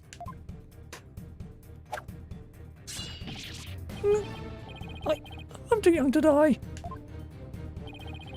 Justice Dono. Long has it been since I've been forced to draw my blade. You had best say your prayers.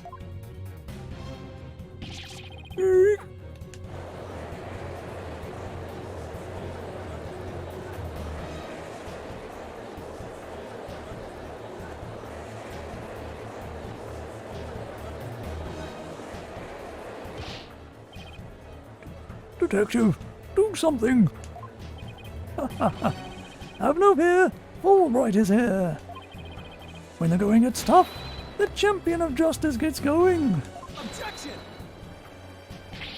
And get going already before he kills us. Oh, but I stand in awe of you, awe of Simon Blackwell, for it is his sense of justice that sets him free. Objection, objection. I object to Detective Wright's definition of justice. Silence!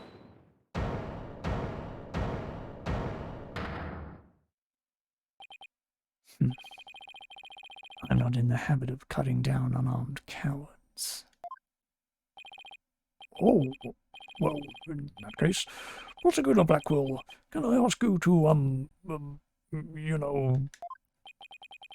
I think the judge forgot he's in charge here.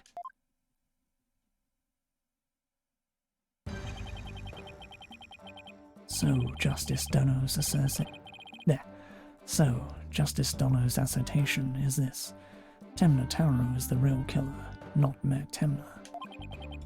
According to him, there was a yokai at the scene of the crime. Right, and that yokai, or rather, whoever was impersonating him killed Alderman Cuby. Silence!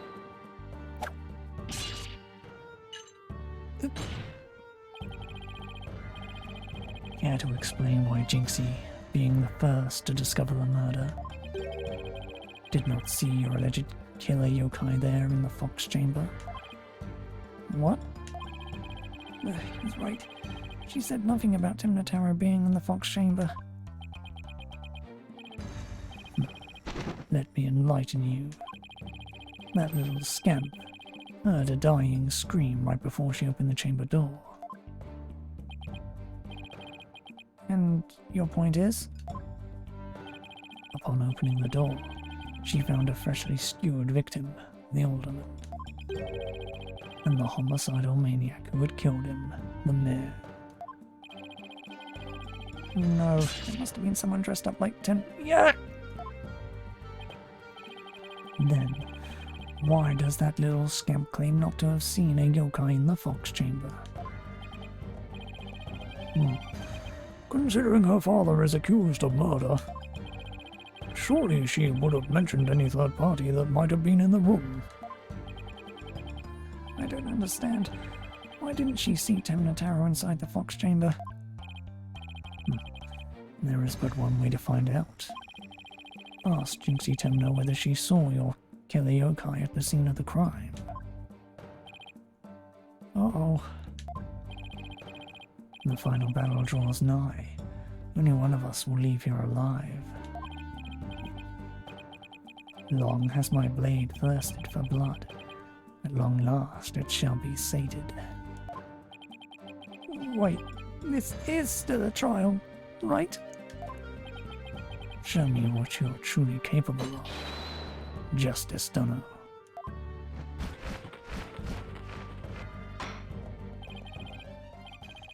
Very well then.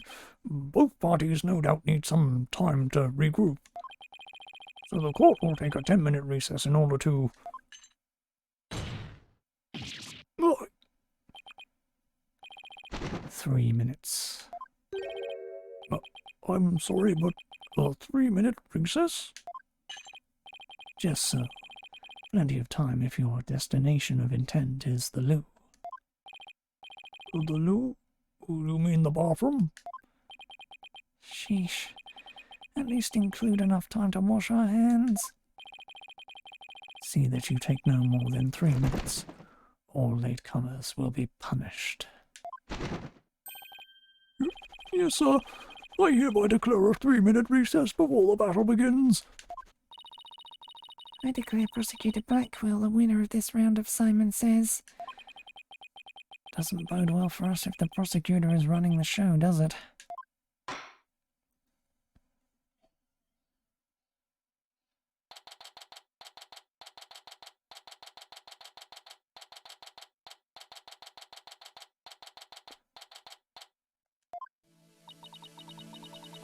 He busted out of his shackles.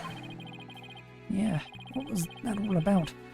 Guess they don't make shackles like they used to. Better be careful, Apollo. You've really brought out the samurai in him. Especially after you proved there was a Temnotaro impersonator at the manor.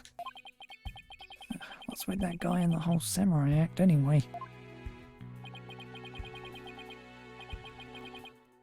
Such fine swordsmanship. That is no mere act. Mr. Justice, it's high time I challenge this jailhouse prosecutor to a duel. No, wait. Let's save the dueling until after we prove your innocence. I suppose it could wait till later. Does anyone remember we're conducting a trial here? Athena, I'm gonna go wash up. Remember what Blackwell said, Apollo. Don't be late.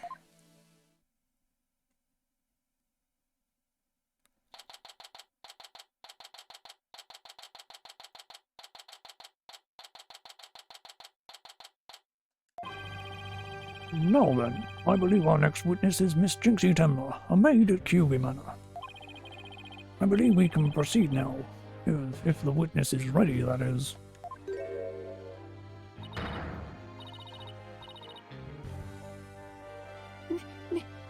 Rayan, leader of the 100 demons, he really does exist.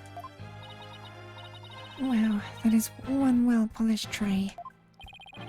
The witness will show her face while in court, or her testimony will be inadmissible. What is it, my child? Be gone, Rayan, leader of the 100 demons. You think I'm a yokai? Well, I was once known as the judiciary monster of sorts. The beast of the bar, the demon of due process, if you will. My charm has no effect. The demon of due process. Not sure I can see that one. Now, you little scamp. Yes? I trust you know why you're here. Bags. Bags? Oh, that tricksy Tanuki. Try the noodle stand and go enjoy a big bowl of Tanuki tail noodles while you're at it. Everyone's a comedian. No, I meant your bags. The ones under your eyes. You must have trouble sleeping. This charm will keep Zechariah away.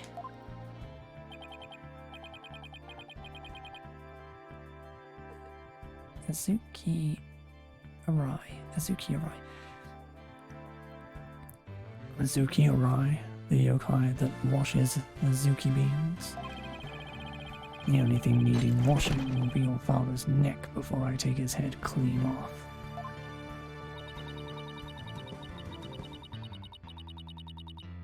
Zukirai often keeps people up at night with the noise he makes washing beans. But if you stick this charm on your forehead, you won't hear him anymore.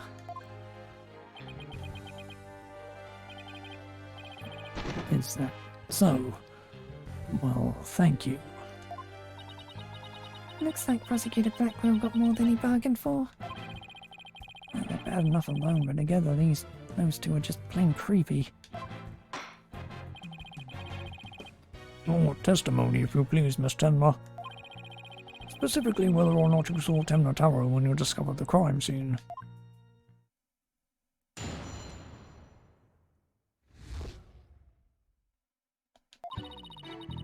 Did I see Temna Terror in the Fox Chamber? Well, when I opened the door, I saw... Yes, now I remember. Yokai, right there in that room. So there was a yokai at the scene of the crime?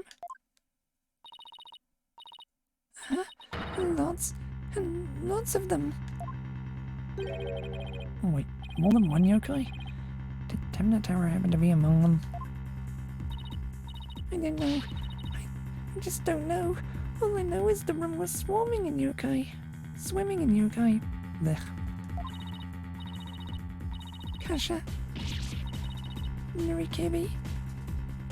Seto Tesoshi. And they were all there. Well, this is an unexpected turn of events.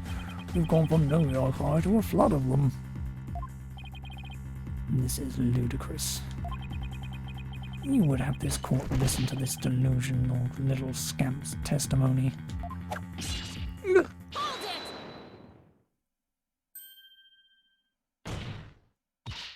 Your Honor, I believe her memory is simply clouded by fear. But a quick therapy session should ease her mind. With the court's permission, of course. What a fabulous idea. Please proceed, Miss Sykes. You sure know what you're doing, Athena. She's obviously not herself. The trauma of discovering that crime scene and fear of testifying have her dazed and confused. A regular ball of confusion. But my analytical Blech. But my analytical psychology-based approach should be able to help. Any objections, Prosecutor Blackwell? Shall we let Miss Sykes proceed?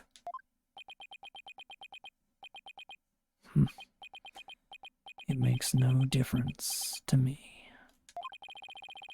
Do as you will, but I doubt we shall get any viable testimony. She'd be better served by bearing witness to the sword skills I forged in a distant land. I'll show you.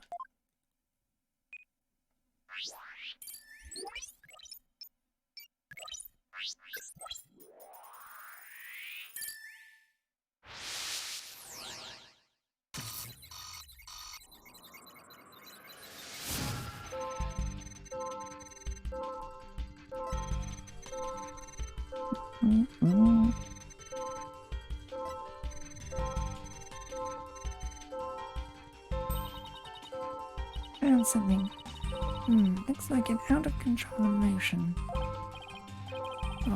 Rena, what exactly are we looking at here? Oh, this is one of Widget's functions. Right here you can see images and motions extracted from the witness's voice. What?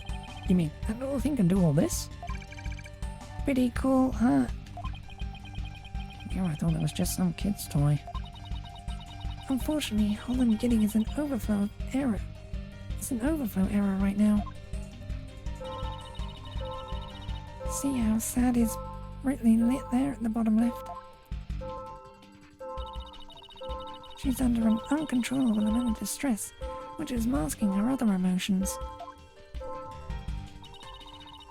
It seems the sheer terror she experienced has made her a confused mess. So all those yokai she thinks she saw are a product of rampant emotions.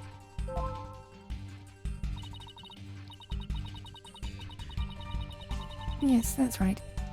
Her fear is instilled in her hallucinations and false memories. She's seeing normal everyday objects as monsters in her mind. It's a form of schizophrenic hallucination brought on by emotional trauma. And the trauma in Jinxie's case is fear.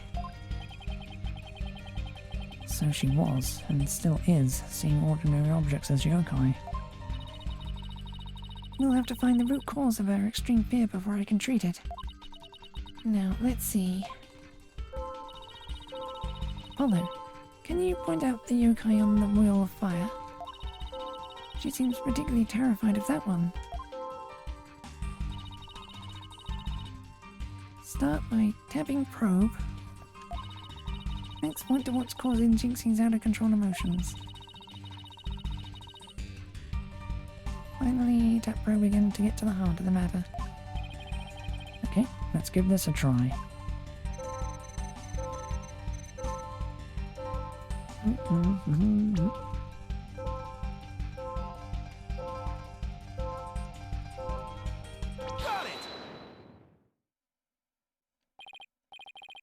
Jinxie, what's the name for that yokai on the Wheel of Fire? That's Akasha, a yokai that steals the bodies of the recently deceased. I bet it came to steal the Aldermans. It's almost creepy how well that fits the actual situation. Exactly, it's a form of hallucination where the patient can't see things for what they are. There must be something at the scene of the crime that she's mistaking for Akasha. Apollo, you need to point out what she thought was a yokai on a Wheel of Fire. I think I know the answer now. Jinxie, that wasn't Akasha you saw. Could you have possibly mistaken this for Akasha?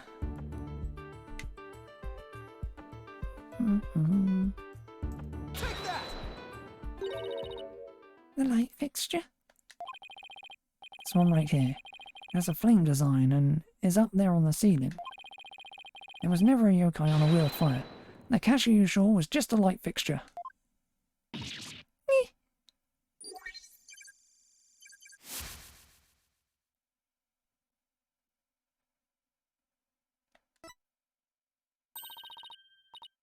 That's one memory back to normal. Nice job.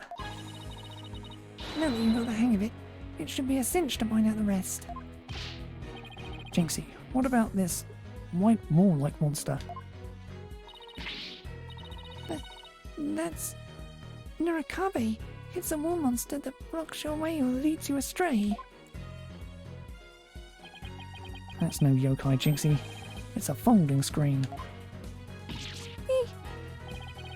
And this Rakundong isn't a Tanuki monster.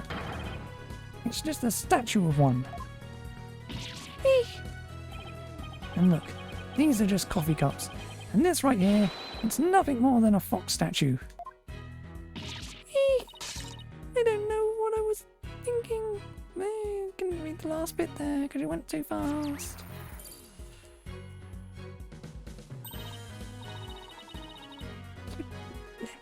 You did it, Apollo. Her extreme fear is under control now. It was all just my eyes playing tricks on me. There weren't any yokai after all. See? A clear-cut statement. That's the power of my psychology. There. My psychology and your intuition. There. That's the power of my psychology and your intuition, Apollo. And just like we thought, there never really were any yokai in the Fox Chamber. Right. There never really were any yokai there. So the defense is asserting the exact opposite of their original assertion. Wait. Jinxie? What about Temnotaro? There wasn't anyone there dressed up as Temnotaro or any other yokai either. I remember it clearly now. You've gotta be joking!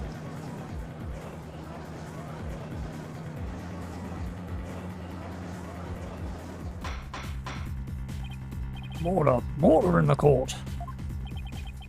I think we just dug our own grave. Allow me to push you one in. It's the least I could do.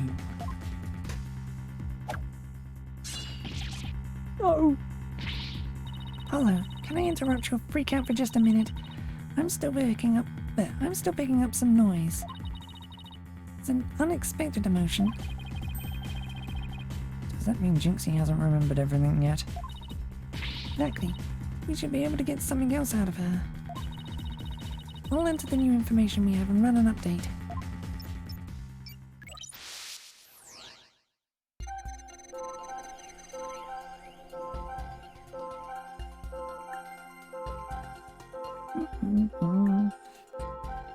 Okay, yeah, say temperature.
The amount of fear you felt is rather low despite your legs having given out from the fright. Could something have lessened your fear? Actually, I did experience a sudden burst of courage at that moment. You did? Where did it come from? Let me think. Oh, it was Mama. I suddenly felt as if she was there with me. Okay, I'll enter a sudden burst of courage. Now let's see.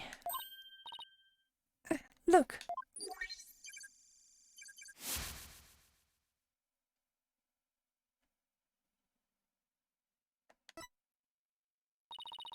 Follow. The noise is all gone. Jinxie seems to have remembered everything now.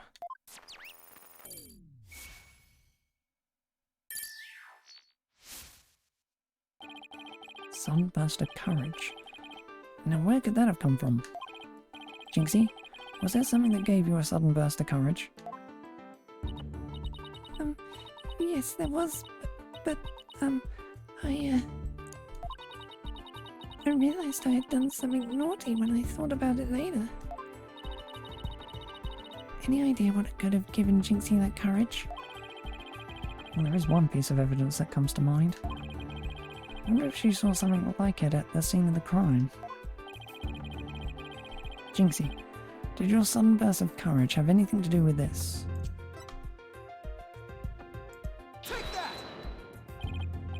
Jinxie, you didn't happen to see a nine-tails flower there at the scene, did you?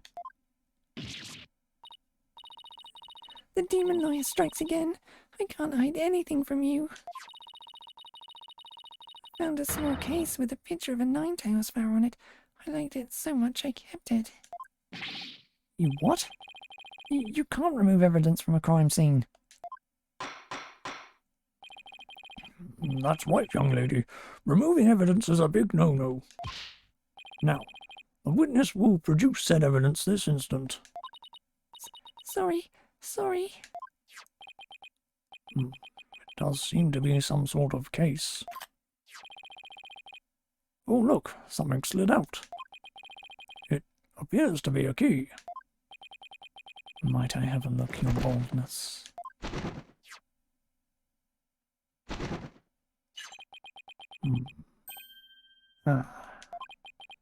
This is none other than the master key to Kiwi Manor. Are you certain of this, Prosecutor Blackwell? It matches the serial number of the key that went missing after the murder. A master key that went missing? I don't like the sound of that.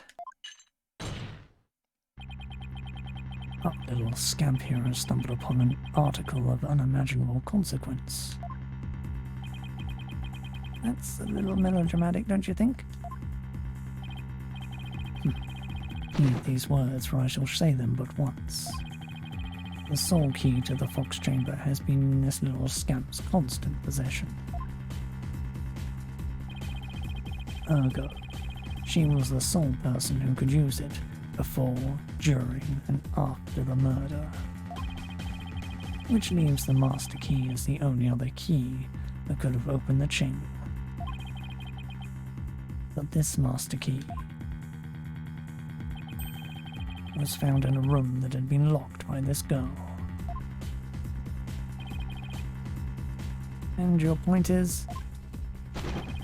Until Jinxie Temna opened the fox chamber with her key, the room had been locked tight from the outside world. And there was no one else in there, save the victim and his killer. I trust you have figured it out for yourself by now. A killer, other than Mayor Temna himself, would be utterly inconceivable. Oh!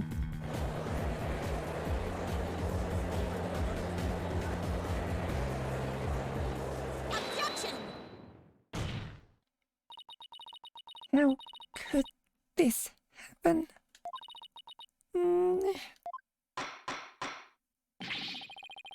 The defense's assistants will refrain from growling her frustrations. Athena, you alright? I know my Timna's innocent, but there's nothing we can do now. This sucks. Sykes, Donna. Allow me to put you out of your misery. Can I decline your offer? Abandon your client and your misplaced faith in him. Let the relief of a clear head and a clean conscience come rushing in. That will make the inevitable guilty verdict far easier to accept. Great, now he's playing Simon Says with us. He's not gonna fool us with his stupid mind games. Athena, don't fall for his tricks. Now I'm the one who's dazed and confused. I can't even think straight. Hey, you alright? She fell right into his trap. Now I suggest you make a mad dash for the courtroom, from the courtroom and into the wild blue yonder. Only by running shall your mind be cleared and your conscience cleansed. Alright, I'll be back in 10. Stay with me, Athena. Don't let yourself be twisted by that samurai. Apollo? Mr. Justice, I heard the word objection, but what is it you object to? Huh? All right. That objection was more of a reflex than anything else. Though I was hoping something would come to me while I was trying to stop Athena. The court is waiting, Mr. Justice. Though, as it stands now, I'll be forced to declare your client guilty, and your legal skills suspect, if that is, if this is it. Yeah. That's all be... Now, do you have anything that could overturn the prosecution's case? Well, actually I do. I'm Apollo Justice, and I'm fine. Apollo, you do have something more than your cords of steel, don't you? Not really, but we'll be fine. But... I've got absolutely nothing. But that's never stopped me before. I have to explain how the real killer could have escaped that locked room. It's all over if I don't. Apollo, this calls for a new approach. Try to think outside the box. Or in this case, inside the box. Yeah, or in this case, inside the box. And what a doozy that locked room is too. Well, Mr. Justice, do you have anything that can counter the prosecution's argument? You bet I do. The real killer must have escaped from the locked room one way or another. Vague conjecture shall only earn you a taste of my blade, Justice Dono. Time to do or die, literally. The defense will now explain how it would be possible to escape the locked room. You sure about this, Apollo? Can you really explain what happened? I'm fine. I just need to think this whole escape a locked room thing over from the beginning. So, let's see. If the killer had escaped, how could they have done so? Choices are pretty limited. The room has a window, but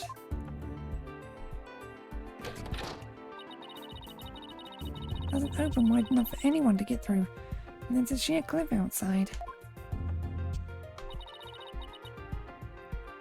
As for the air vent, it's up too high and there's nothing you could stand on to reach it. And needless to say, the forbidden chamber wouldn't open no matter what we did, so that's out. Yeah. That way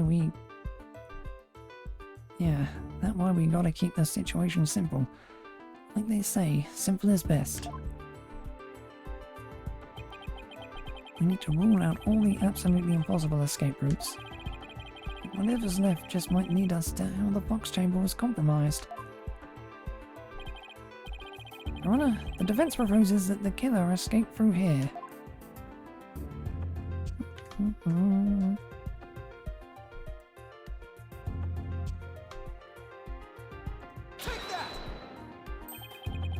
The hallway door? Well, yes, I suppose that would be the only way out. It would appear you've already forgotten. The only available key until Jinxie Tenma came on scene was within that locked room. How would one exit the Vox chamber and then lock it without a key, I should have seen this coming. Remember, Apollo, keep it simple.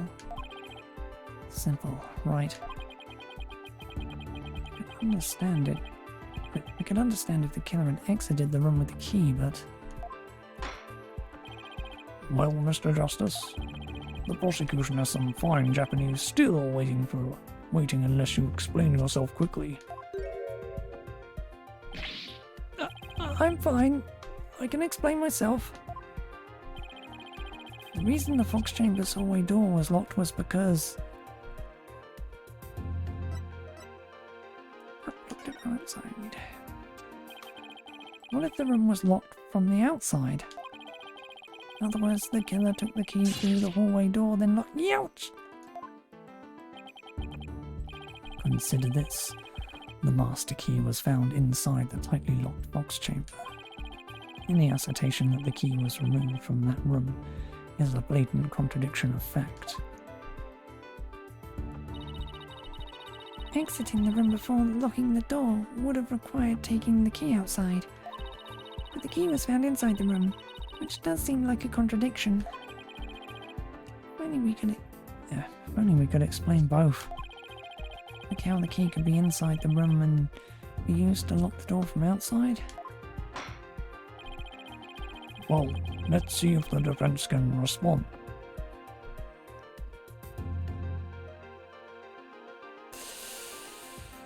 Ooh, all these little grammatical errors. Well, let's see if the defense can respond before Prosecutor Blackwell draws his sword. How could the master key be at the crime scene despite the room being locked tight?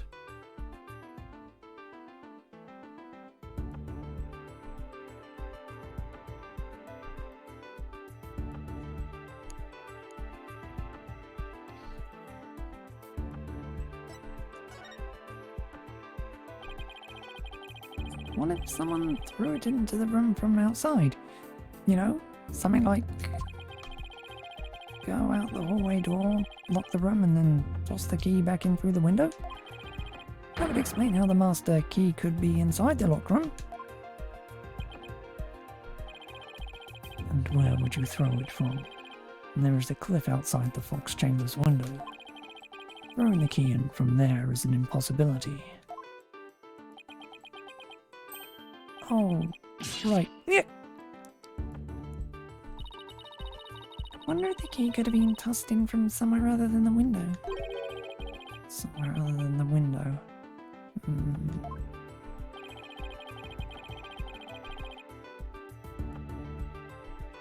the key had been tossed in through somewhere other than the window.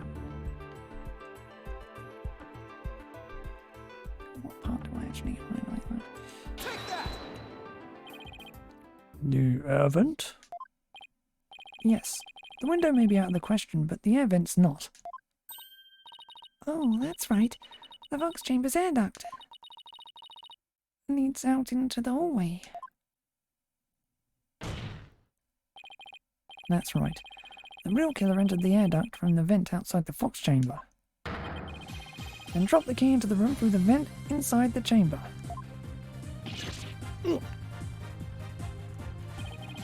That's preposterous. Oh, that explains how the key got in there, after it was used to lock the door perfectly. Mr. Justice, I'm afraid I'm a bit confused. Don't worry. I'll explain it so even Your Honor can understand. First, the real killer disguised as Temnotaro murdered the Alderman in the Fox Chamber. Then they fled the room through the hallway door and locked it. Next, they entered the air duct from the vent outside in the hallway. Finally, the killer tossed the key into the room through the air vent in the ceiling there.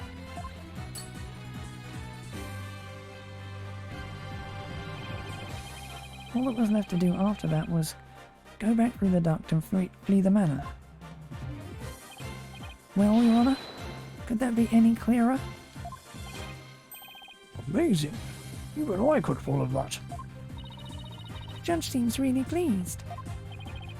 That explains everything. The real killer was someone dressed up like Temnotaro. And there was someone else other than the mayor and the alderman in that room. Hey, looks like that lawyer is beating the jailbird prosecutor. Oh, that massive forehead of his seems so much more attractive now. Order, I say. Now that I've proved a possible third party, I don't see how our client could be guilty. Silence. A valiant effort, Justice Donner, but your final thrust missed its mark. Huh? Both that little scamp and the tricksy Tanuki saw the yokai after it left the room. But then what? Did that irksome yokai simply go through the foyer and waltz right out the front door? Well, that's exactly what happened. They get the thread from the youch! But that is impossible without being spotted by the foyer's security camera. It's...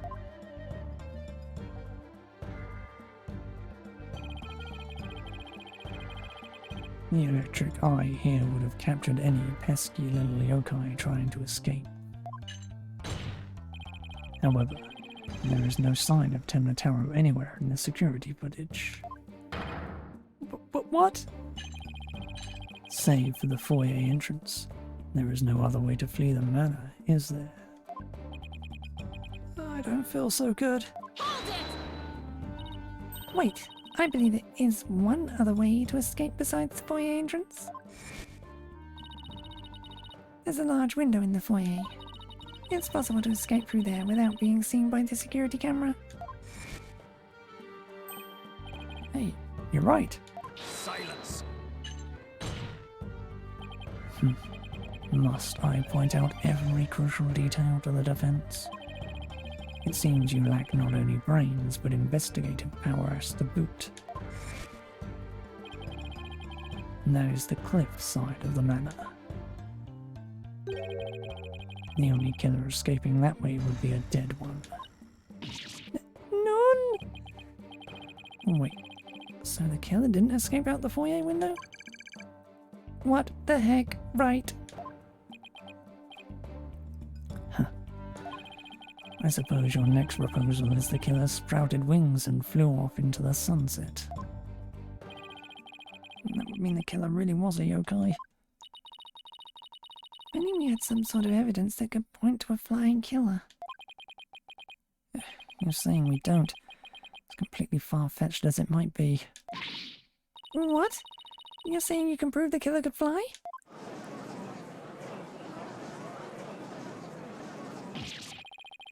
Well, I thought I was the one with the cords of steel. Oh, I can't wait to hear this. Your Honor?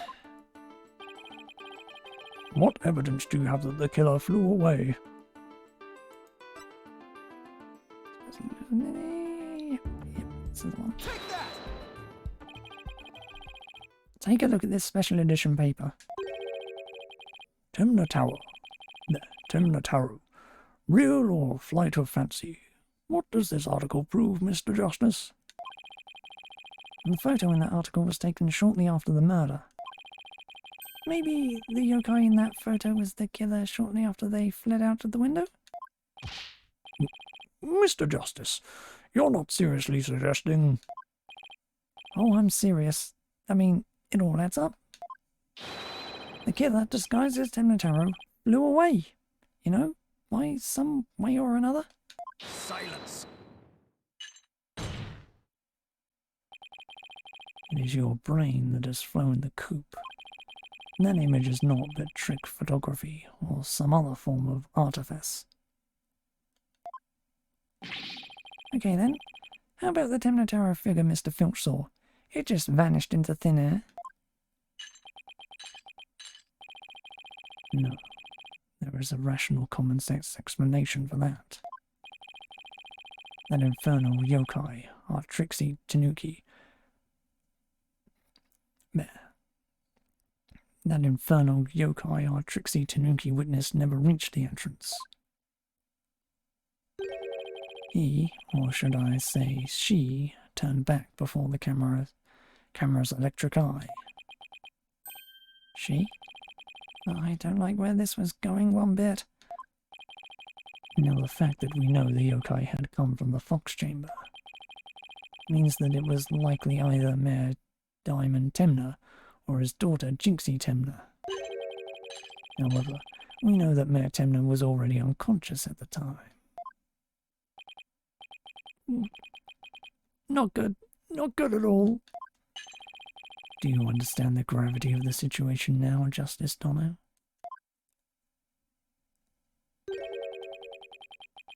The falsified yokai remnants and the appearance of Temnotaro were the work of one individual. And that individual is none other than Jinxie Tenma.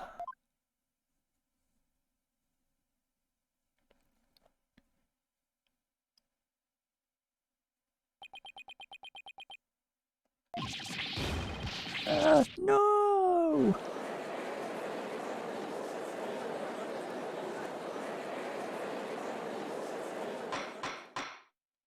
Order! Order! The defense will stop competing for the greatest breakout ever! The little scamp was, no doubt, simply trying to protect her father. And it's no wonder that her superstitious mind conjured up this mad masquerade. Prosecutor Blackwell's assertion makes perfect sense to me. It's far more convincing than saying the killer escaped by flying out the window. Did you truly believe this could end any other way? Did we fall right into his trap? What do we do now, Apollo? Case no longer stands without a real yokai. If only we had one. Bailiff, seize her. It is time I interrogated her as the samurai of yore would.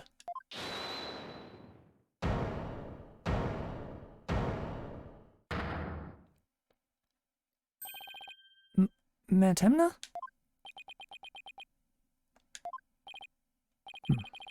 This farce is over. How does it feel seeing your own daughter accused of a cover-up most foul?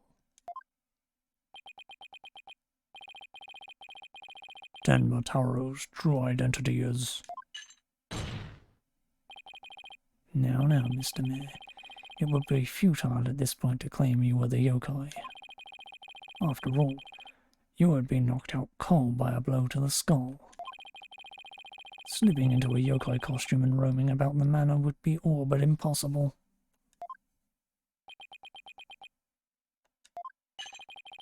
Consider this well.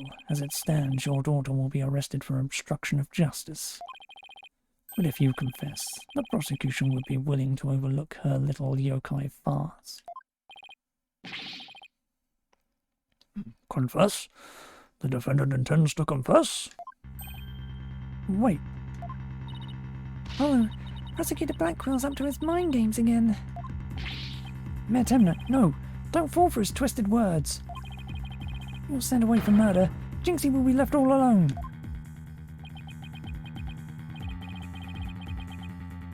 The real killer is... Mayor Temner's going to confess unless we do something. But I can't prove how the real killer could have flown away.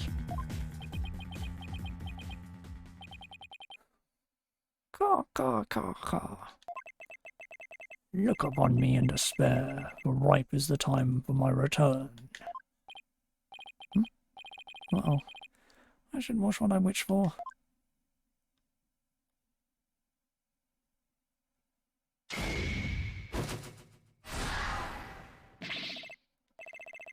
Caw, caw, caw, caw, caw. Foolish mortals.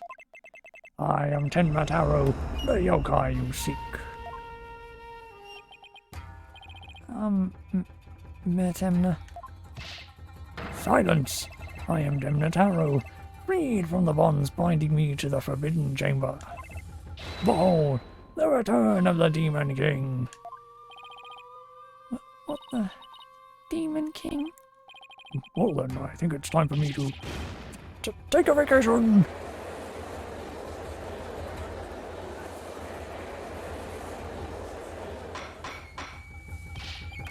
The witness will, he will explain himself. Are you saying you're Tenmataro, the yokai we've been chasing this whole time? Indeed, it is I, Tenmataro, the one whom you seek, come to reveal the truth. This child is Temnataro, you say? Ah, what nonsense. So, Mayor Temner is a yokai now? Caw, caw, caw, caw, caw. His body is mine now. So you're saying that Mayor Temner is being possessed by you? And that the yokai that Jinxie Temner and Phineas Filch saw, and the one captured in the newspaper photo, they were all you? The accursed power of these warding charms prevents me from revealing my true form.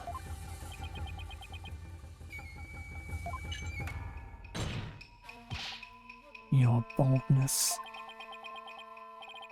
Can this not be interpreted as an admission of guilt? Well, a confession by a yokai would be quite unprecedented. Be that as it may, the defense's case has been overturned.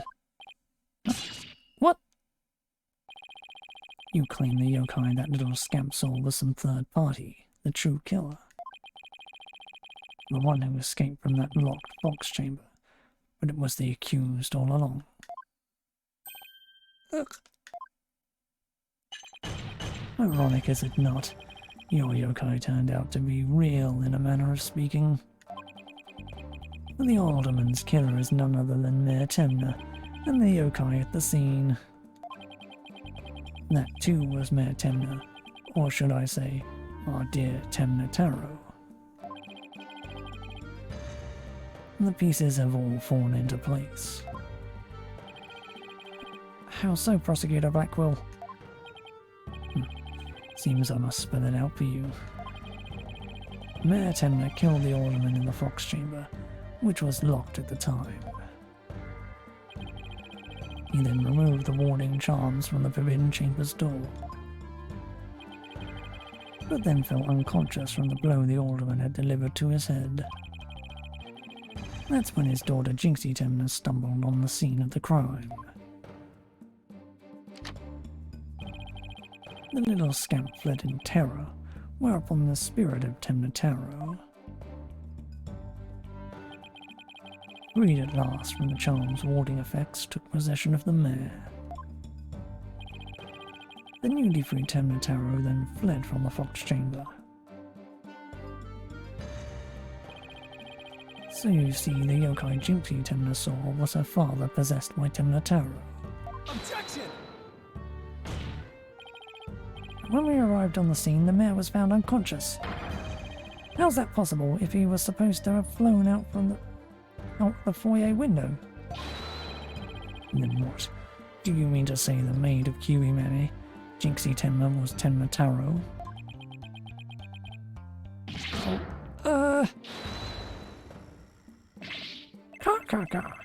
That too is easily explained. Nor about for a time did I, but presently tired, I made for the Forbidden Chamber. But alas, exhaustion took me unawares in the Fox Chamber, and I knew no more. It would seem the pieces are still in place.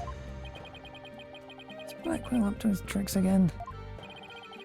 But I don't know what to say. Is the defendant a real live? So that rumor about my Temna is true. I knew yokai were real. You mean he really did kill the alderman just so he could release Temna Taro? Order! Order! Now he's got everyone in the courtroom believing in yokai. Simon says on steroids. He wants to convict our client any way he can, even if it means blaming a yokai. The proverbial ducks are all in a row. You should now have no qualms about finding the accused guilty, your boldness. This is one of the most bizarre cases in my entire career. Otherworldly, in fact. Can yokai even be prosecuted under our legal system? Objection! Mayor Temna is just pretending to be Temna Taro to protect his daughter. Whilst I already proved how a third party could have escaped from the locked room. A verdict at this point would be premature. Since both sides has raised valid points, I've no choice but to... Silence! This is the dark age of law, where defense attorneys are not to be trusted. This is but a ploy to gain time, for them to fabricate evidence. How will I sleep tonight? Knowing you will not let the sun rise on the mayor's days of reckoning. Justice Dono. Objection! I won't fabricate any evidence. Silence! Then prove it by joining me.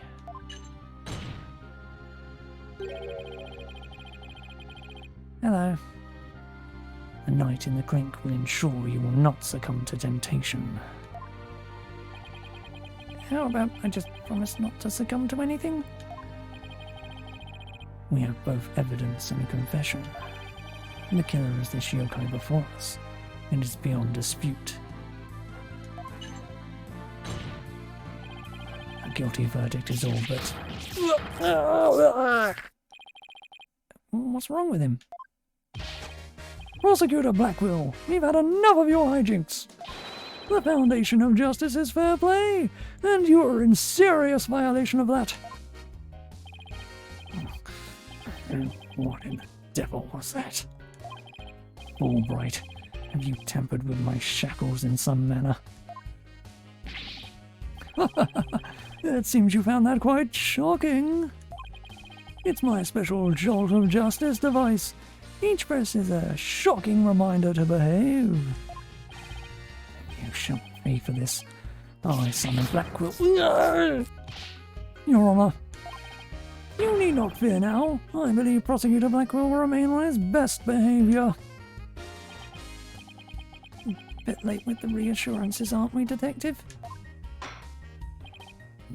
Well, in that case, this concludes today's deliberations. The prosecution and defence will use this opportunity to further their investigations. This court is adjourned.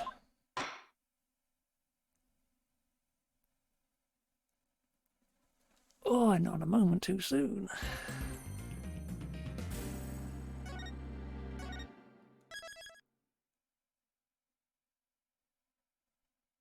This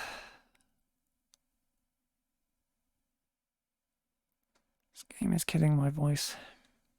Getting it very quickly.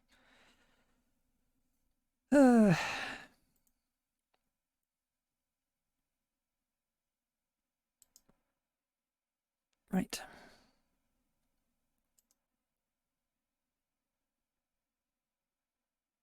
Gonna need to rest my voice then.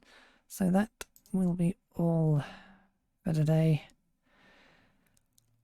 And I shall be back tomorrow with more.